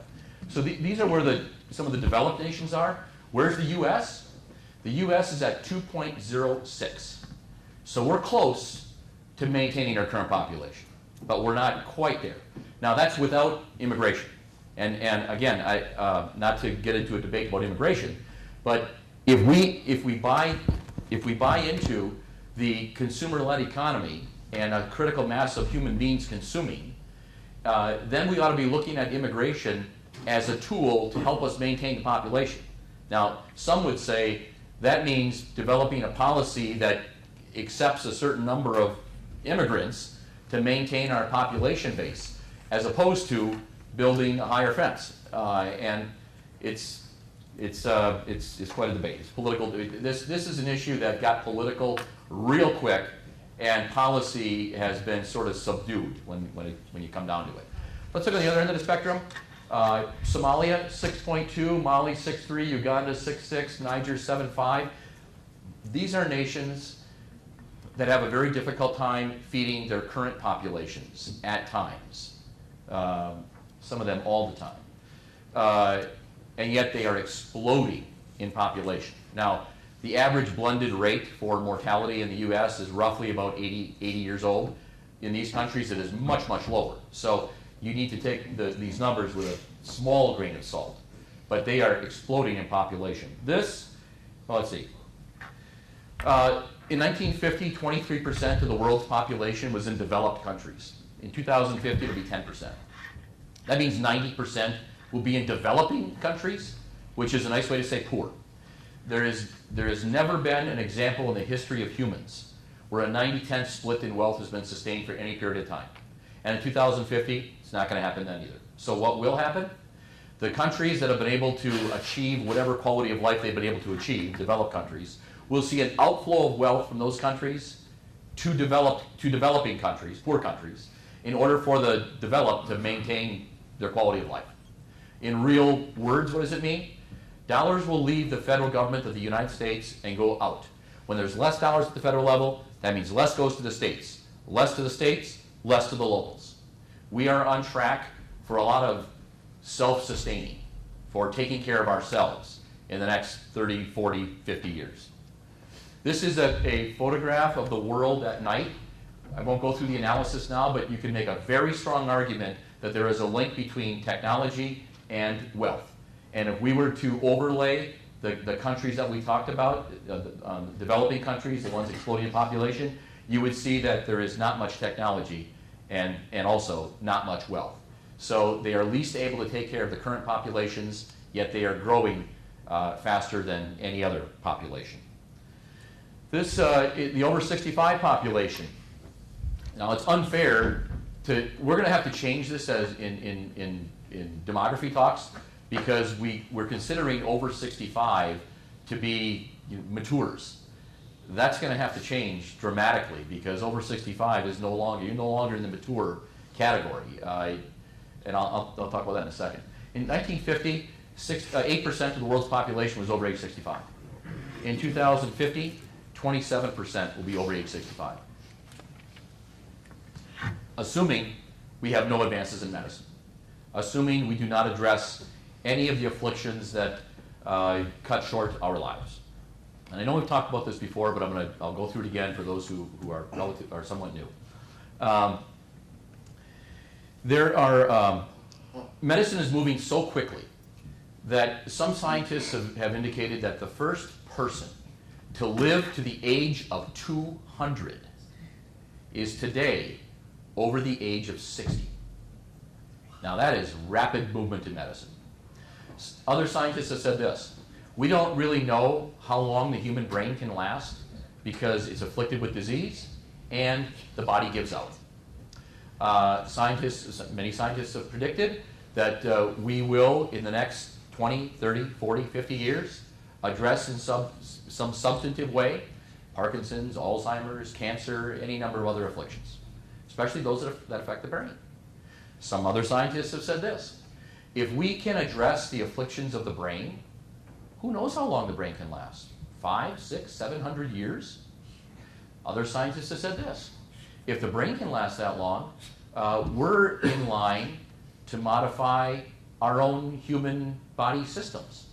We will take a time out from our life and go in for replacement of our circulatory system, go in for replacement of our pulmonary system, go in for replacement of any kind of system. We'll get a whole new system, in essence, prolonging the life of the body. So scientists have predicted that we will, if the brain can last 500, 600, 700 years, you replace the systems in your body, you could live 500, 600, 700 years. Even some other folks have said, if you can replace these various systems in your body, you can also replace your reproductive system. So you could have children at the age of 400.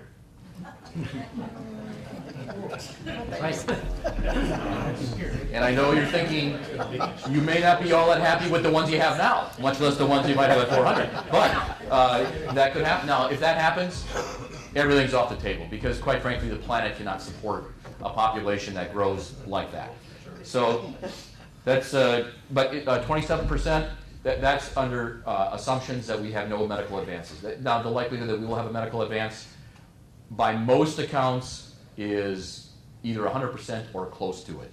We're going to have many, many more people in 2050 than 27%. So not 1 in 4 of us walking around over age 65, more like perhaps 1 in 3. Okay, in Wisconsin, we're moving from 13% of our population over age 65 in the next 10 years to 21% over the age of 65.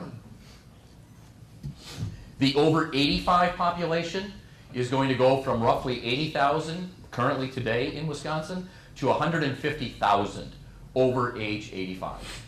Today, when our children are born today, they can roughly expect to live, male-female blended rate, according to mortality tables, give or take about 80 years old.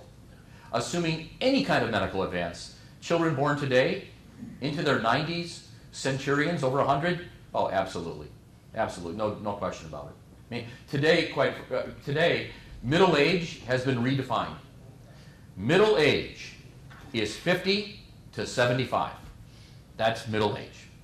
So this concept of 65 years old and then retire, that is not going to happen for the younger people. And when we look at the demographic bubbles of well, matures, but baby boomers, Xers, the millennials we just approached the time where there are now more millennials than baby boomers. It's a huge population. And then below that, Generation Z, much smaller, more like the Xers. There's not enough of the millennials and Generation Z. And millennials are, let's say, roughly, they're more or less 16 to like mid-30s, 15 to the mid-30s. Below that is Generation Z. We don't really know a whole lot about those younger people yet, but we need that generation, millennials, and the one below it, making a lot of money, paying a lot of taxes, because they're going to support a population that's going to be around a lot longer than anyone predicted. And if any of these medical advances come through, and the likelihood, again, is very, very high, we're going to have incredible pressure on our healthcare system. And while we had the Affordable Care Act in this state, that really did not address the cost of healthcare. It addressed how we pay for an increasing cost of healthcare, but not the actual healthcare. So it might have been a step, it was a path that we took, and we're still taking, but in the end, we are going to need some major revamp, even after the Affordable Care Act, major revamp in healthcare, because populations just, you can't make the numbers work. There aren't enough of the millennial and Z to support this boomer population that is going to be around for a long, long time. All right, some other, we'll zip past this here. Okay. Oh, here's interesting on Social Security. We started off at 42 people giving in for every 1 taking out. We are very close to every 2 people giving in for every 1 taking out. And you can't sustain it. The numbers don't work like that.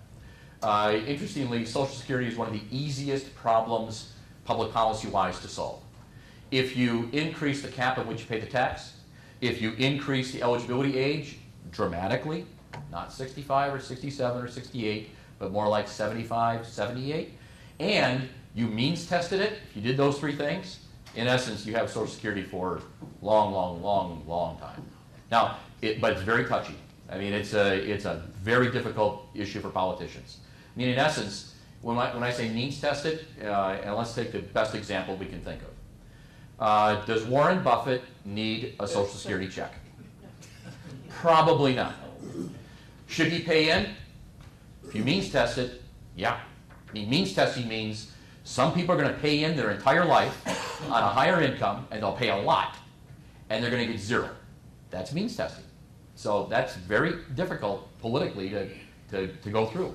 Also, you're going to say we're going to increase the eligibility age. You don't have to decrease the benefits to those that are eligible.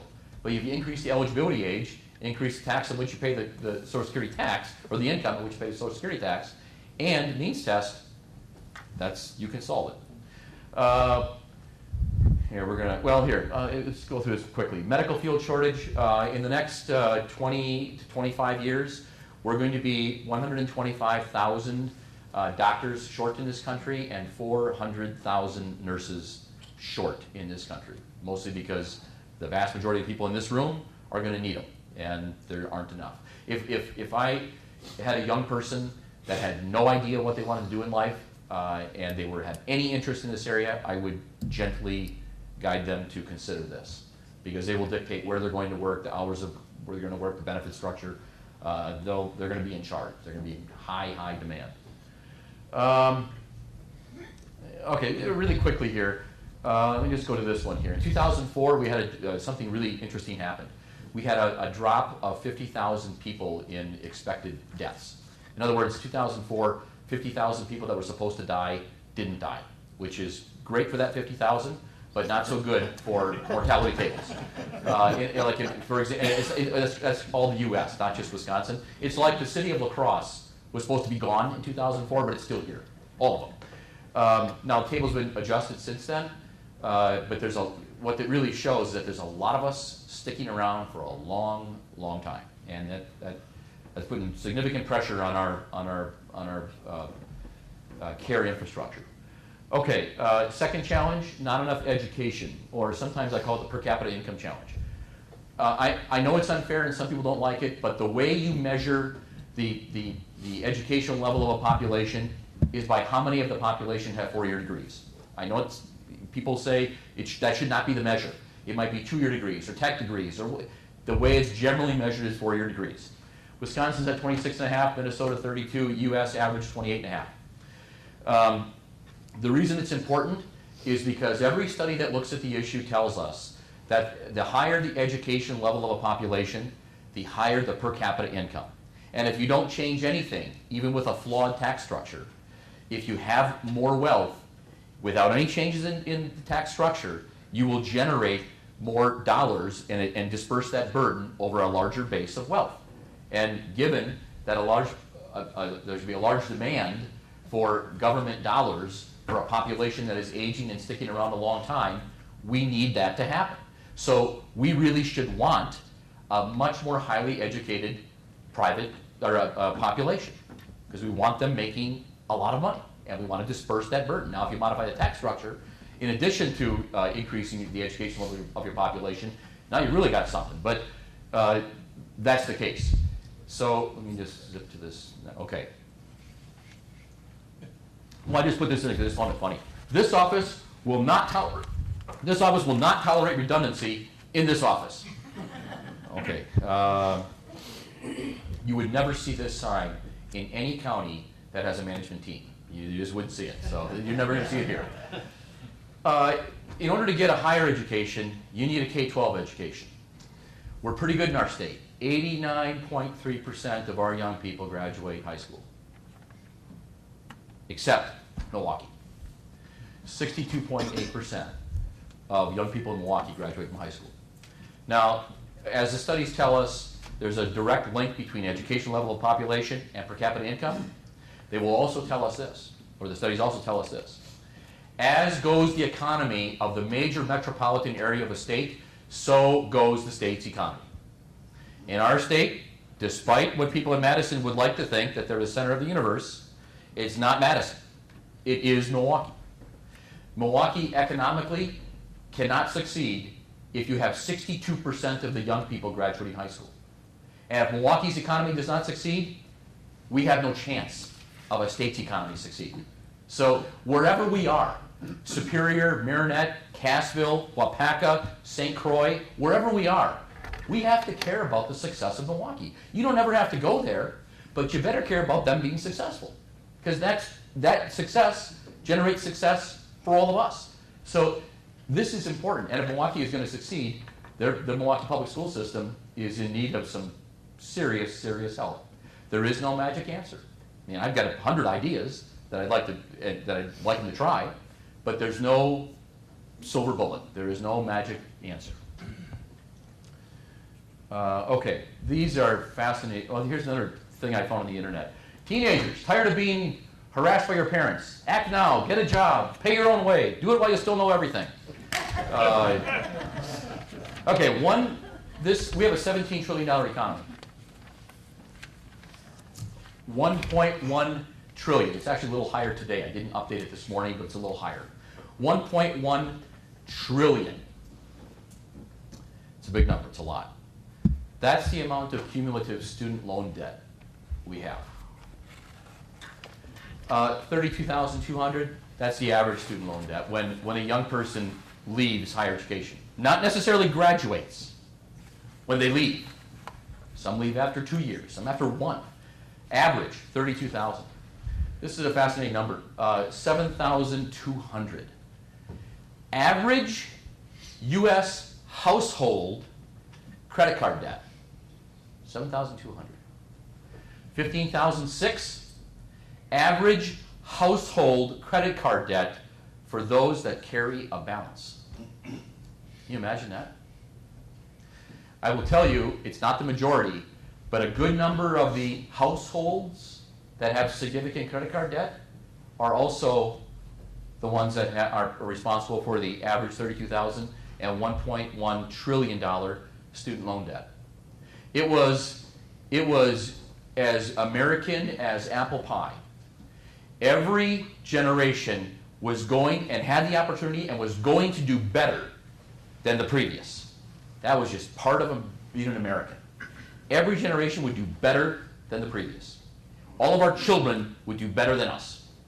And it was the case for 200 plus years until now. Our children today cannot, for the first time in American history, cannot expect to do as well as their parents. And yet, the debt is incredible. This is, it's been talked about a bit, and I'm not endorsing any particular program, but it's one of the reasons that we've now started to have the conversation. Gee, should we be providing some higher education at no cost to our young people? Might be a smart thing to do. If we think smart people increase our per capita income in our state or localities, should we not be making it easier for them to get some higher education without going into debt?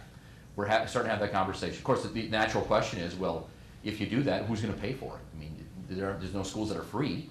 And I have a couple ideas for that we might get to down the road. Okay. The economy is changing. Tax structure is not a challenge. Okay, let's just very quickly. Our tax structure, and I know we've talked about this before. I apologize for being repetitive, but it's one of these challenges we got to keep talking about. We have a tax structure in our state that taxes things you can touch and feel and drop. We have a new millennium knowledge technology-based economy, and we're moving ever so quickly toward that every day. We love every manufacturing job we have, and we want to keep every one of them, and we want to grow some more. But we are moving toward a knowledge technology-based economy. So some smart business friends of mine have said, Mark, you're in the government arena, sort of. Government coffers ought to grow only to the extent the economy grows. And you could make an argument for that. I could make an argument on the other side too, but you could make a good argument for that. And let's assume for a moment that, sure, yeah, I buy it. Government coffers ought to grow to the extent the economies grow. Lines ought to move together on the graph. All right. That means the tax structure and the economy have to be linked. And since our tax structure taxes things you can touch and feel, our economy is not things you can touch and feel, and moving more so there every day. And here's a real life example, which you've heard before. So if I got up this morning and again, it's purely hypothetical.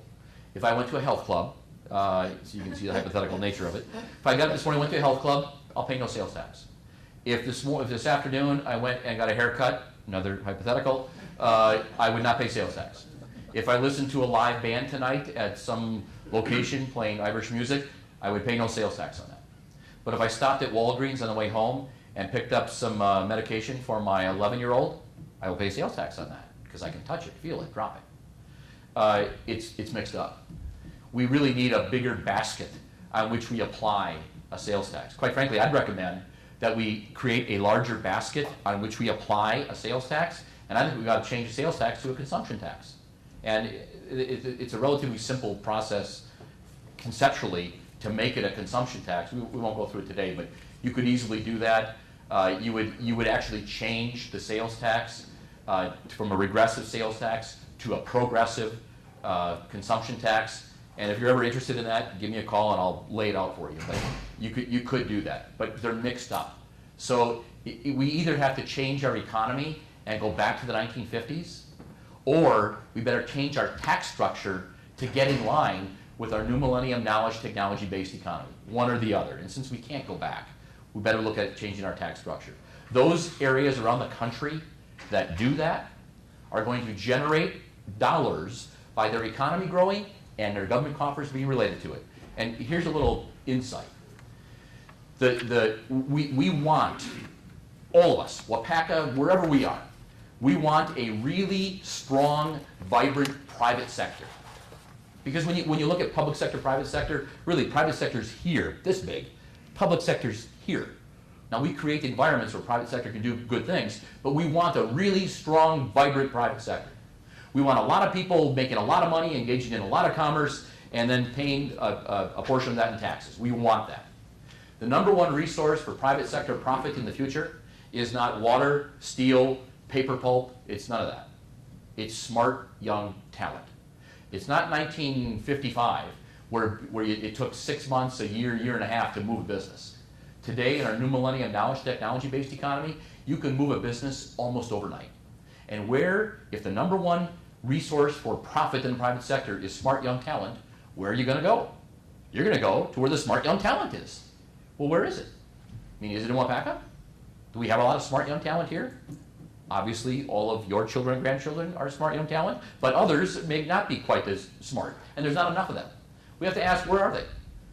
Well, quite frankly, there's not too many in Wisconsin. We got some in Madison, we got some in the Fox Valley, we got some in the Eau Claire area, but they are off in other places. They go to adventurous places where they find life attractive to them, and they'll find a job once they get there. And you or your children, you fund them once they get there, and if they can't find a job, you give them money and they can live there for a while, and if they really don't do very well, then they move back and live with you again. And you're okay with that, because they kind of like you. Unlike baby boomers when they were kids, they really didn't like their parents. I mean, their parents gave them a suitcase when they graduated from high school and they were told to use it. We did our job, get out, you're on your own. Now, with the millennials, the 20-somethings or so, if they can't make it, they come back and you say you're going to charge them rent, but you really don't. They go out to dinner, the laundry gets done, life is pretty good. They might stay there until into their 40s. So, I mean, the baby boomers, we moved out. We came back from college, the first break we had, and the bedroom was gone. It was now a den. I mean, there's no bed. It was over. So it's different. The the areas that tap into what the millennials desire, what the 20-somethings want, what the smart young wealth makers of tomorrow desire, the ones that tap into areas that tap into it and create an environment where those young people find it attractive are going to position themselves for incredible success. What is it these young people are after? Let's see, recreational opportunities, Wi-Fi everywhere you go, 24/7, high speed, education, not even for a degree, other smart young talent. It's a whole list of things. When you look at that list, however, 80% of the list that young people find attractive in a community, 80% are things that government funds. So if you want to create an environment to attract the #1 resource for private sector profit, because you want a vibrant private sector, you take government funds and invest them in the infrastructure in a community where these young people want to come and they want to stay. And it amazes me. Let me just ask you this. Who thinks that a 20-something, a 22-year-old, after they graduate from college, is going to come back to our area here if they don't have high-speed Wi-Fi internet, high broadband? I'll tell you this. Having high-speed broadband is absolutely no guarantee of economic success. No guarantee. If you don't have it, it's pretty much a guarantee you're not going to get economic success. I mean, it's amazing to me as a state, we have not engaged in this effort to lay the network statewide to have this access available. I mean, it's almost a given. If we want this smart young talent, we ought to be looking at what they desire. Now, that's not to say that the smart young talent is always right. I mean, the real problem we have, it's really, I'd say, it's a problem of vision. The policies being made today, the public policies, our laws, our structure, our direction, are made by my generation, baby boomers. And we believe that the next generation of wealth makers thinks like we did when we were young. Motivation list, it's way down. Baby boomers wake up every morning and we live so we can work. That's what we're about. The new generation of wealth makers, they wake up and they go and work because they got something better to do afterwards, which is living. It's different. It's not better or worse, it's just different. So whatever communities tap into that are positioning for success. If in the future, when the policies that are being made are made by the Xers and the millennials, and there's a different vision or view of what's desired in a community, that's when things will switch. That's when things will flip a bit. Right now, my generation is in charge, and we are, I mean, first of all, millennials, we say to millennials, we're going to cut your taxes. We're going to take less from you. The response from millennial is going to be, cut my taxes? I don't have any income. I don't make much money. So taking a little less from me didn't really help me very much. But if you want to give me broadband everywhere I walk, I'm interested in that. It's not better or worse, it is just different. And whoever taps into that is they're in a good spot. Okay, we'll talk a little bit about the future. I'll just zip through really quick. Well, Social Security is going to change. We talked about that. Canada went through an interesting experiment. When we talk about population and bringing in other people to maintain at 2.1, several years ago, Canada said, we got a problem. We don't have enough human beings. Let's go through an immigration policy where we up immigration by 300,000 people every year for 5 years, which is 1.5 million. And we might say, well, that doesn't sound like very many people for Canada. Well, the whole country only has 31 million in it. So 1.5 million was a pretty big boost in population. They did that. In essence, they went down the road into the future and said, we've got a population problem, let's bring some more in. I'm not going to say they're the example of how to do things right, but they at least looked down the road and placed themselves into the future and made a policy decision to better position themselves. Let's see, all right, my generation is going to be out, Xers and millennials are going to be in. The Xers and millennials have more in common with each other than even if they're across the other side of the world, than boomers do with a person sitting next to them. So and technology is making that happen. Things are going to change dramatically. Political parties are going to take a major hit. I mean, for boomers and matures, we look at a party and that tells us something. For Xers and millennials, they look at a political party and say, I don't really care what you stand for. I mean, did you do what you said you were going to do when you got elected? Or did you make progress toward it? Great, I'm with you. And by the way, are you a political party? Yeah, you know what, I don't really care what you are. I mean, it doesn't really matter to me as long as you make progress toward what you said you're going to do. Political parties are in for a major change here in the future. Energy is in for a major, major, major change. This is a fascinating experiment going on right now in our world. We have I mean, I understand you have the moratorium in place now, but we are producing a lot of energy internal, and there are some very smart folks that are advocating that the #1 issue for the United States of America is energy independence. If we do that, and when the dollars stay within the borders of the U.S., economically, we are so much better off. We don't export them to let's say, the Mideast. Well, how are we doing that? Well, we are working with our partners in Canada with tar sands, oil sands. We are working in North Dakota with fracking and unleashing natural gas and oil. That is all happening. That is adding to the potential for energy independence. Let's see, how do I put this? The Saudis, at $40 a barrel, can still make money. But other Mideast nations are having great difficulty with that. So long term, the Saudis are looking at this and saying, yeah, we can, if we keep the price depressed by keeping up our production, I know some of our other neighbors are going to get hurt, but we're going to put a big hurt on the energy independence operation of America. #1 consumer, well, #2 now, consumer of energy in the world. In other words, put the frackers out of business, put the tar sands out of business, and it would take an awful lot to gear back up. Plus, it's uncertain because the price fluctuates, so you can't gear up and then come back down and gear up. We would make it untenable to pursue that effort, the Saudis are thinking.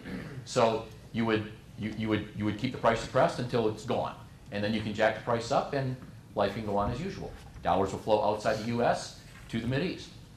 Well, if we were really thinking strategically as a nation, we might look at this and say, in the future, relatively, let's say 50, 60, 70, 80 years, we're going to rely on other energy sources other than fossil fuels. Wouldn't necessarily be solar or hydro, maybe it's nuclear fusion, maybe it's making energy out of just pure matter.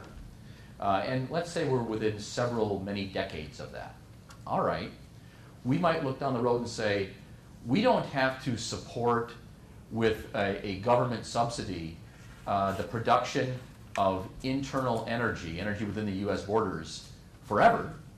We just have to do it until we crack the code on nuclear fusion. How long is that, 50, 60, 70 years? Okay, well if we expend those dollars and subsidize to create the internal, within the borders energy production, we will keep a great number of dollars within our borders in preparation and be strategically and economically well positioned in preparation for the next generation of energy. That would be a very controversial public policy, but it would be one that if we were really thinking strategically, we might want to consider. Nonetheless, energy is going to we're going to see major, major changes in energy. And once we have cheap energy, let's say nuclear fusion, you can make energy out of basically nothing. Desalinating water is very energy intensive. If your cost of energy is basically zero and you have lots of it, we could be desalinating all kinds of water. We might green up the southwest part of the U.S. We might be growing wheat in northern Arizona. Weather patterns would change. A lot of things would change, but maybe not in our lifetime, but in our children's lifetime, they're going to see some major, major changes in energy. Elder villages, this is starting to happen all over the country.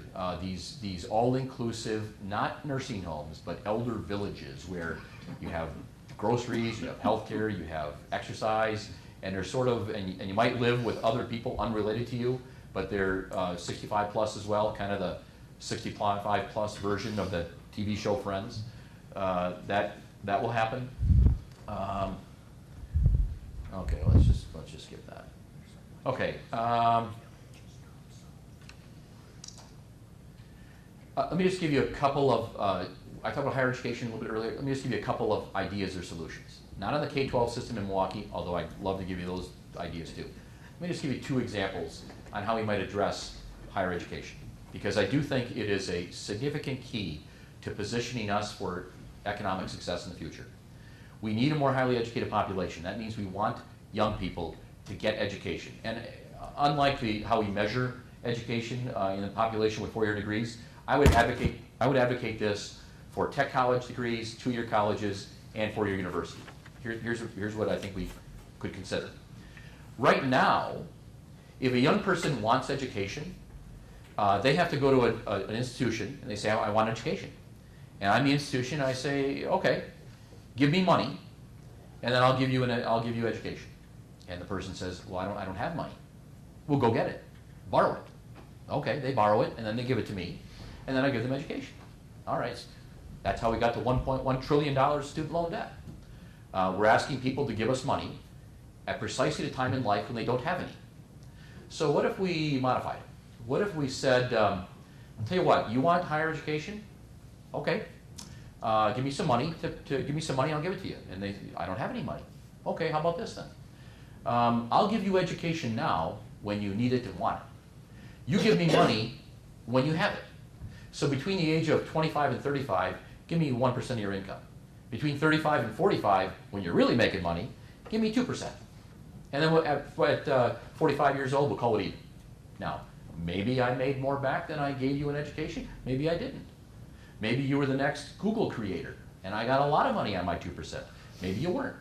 But if we did, now I'm asking for you to give me money when you have it, and not necessarily to pay back exactly the cost of the education. It's a risk. I'm risking that I gave you enough education that you're going to go do something and create wealth. Now, 1% or 2% of whatever it is you make. Not the student loan version where you're going to give me $240 a month. I don't care what you're making.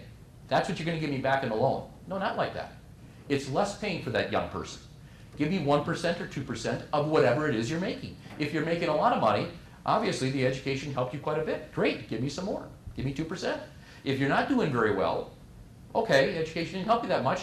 Give me 2% of your smaller income. That might be one way to go about more education. Here's another one. If we really buy into the idea that the #1 resource for profit is smart young talent, and we're on the eve of a decreasing labor market in this nation because my generation is moving out, we're retiring, and there's not enough smart young talent to promote and support the nation. If we buy that, then we want a lot of smart young talent to fuel an economy where the #1 resource for profit is smart young talent. Okay, well, how would we do that? Well, let's say we did this. You want to buy education from me? Great, give me money. Oh, you don't have any money. Okay. I'll tell you what I'll do. I will give you the education you desire. 4-year degree, 2-year degree, tech college, whatever you wish. If you want a 4-year degree, here's what I want from you. I want you to live within my borders of Wisconsin for 10 years. I don't care what you do. You just have to be here for 10 years. You want a 2-year degree? You got to stay here 7 years. You want a tech degree? You got to stay here 5 years. After that, go do what you wish. That's what I want. In a decreasing labor market environment, what will Wisconsin be? Wisconsin will be, and again, we're the #1 resource for profit is smart young talent. Wisconsin will be the state with a lot of really smart young people that can't go anywhere. They're stuck here. So we become incredibly attractive in a decreasing labor market environment for businesses that can move almost overnight to locate here and employ people. And then when they do that, we take those dollars from that increased wealth and invest them into our communities to make them attractive to the smart young talent that can't go anywhere anyway. It's almost self-sustaining. That actually can work. So, I mean, those are 2 ideas. Got other ideas on demographics and tax structure and 1,000 other things. But let me stop there, and we can have a discussion if you wish, or you can say, this is way too much for St. Patrick's Day. How does an Irishman talk so much? You can say that too. So, any conversation, thought, comment? Yes, sir. Mark, I just missed it when you said to keep even with our population. How many children per? 2.1. 2.1. Oh, you might ask, where's the U.S.? I don't know if I mentioned it or not. Where's the U.S.? We're at 2.06. 2.06 in the U.S. Thoughts, comments, questions? Yes. I nominate Mark O'Connell for the office of presidency. Yeah, well, I don't have enough money for that one. Yes, yeah, sure. Do you have those numbers for the state?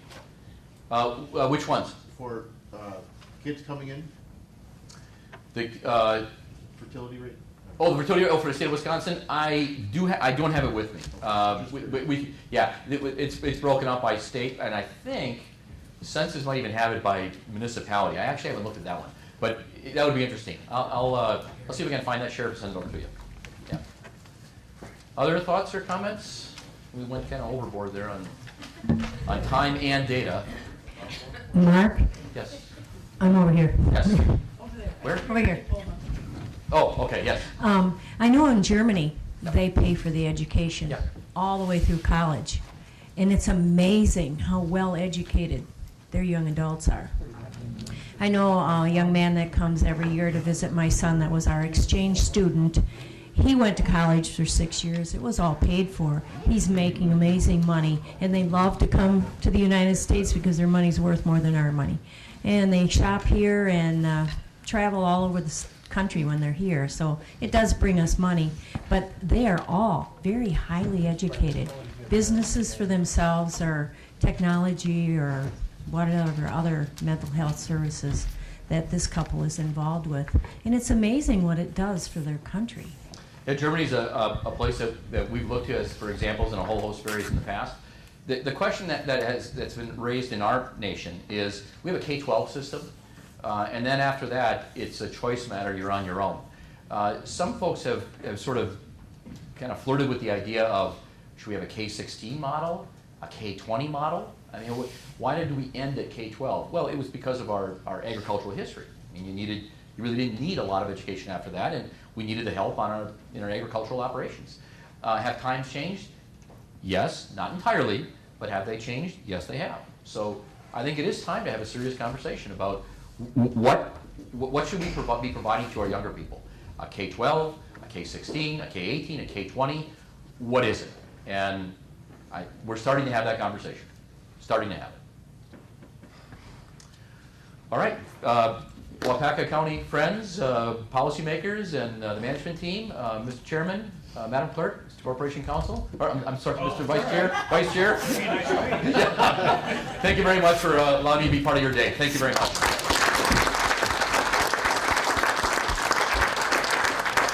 Thanks a lot, Mark. Very much appreciated. You made the trip up here.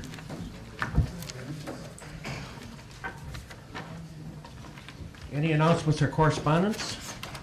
No?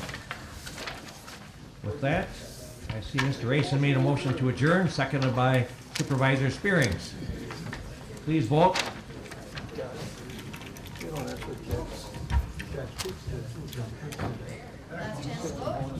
Motion carries.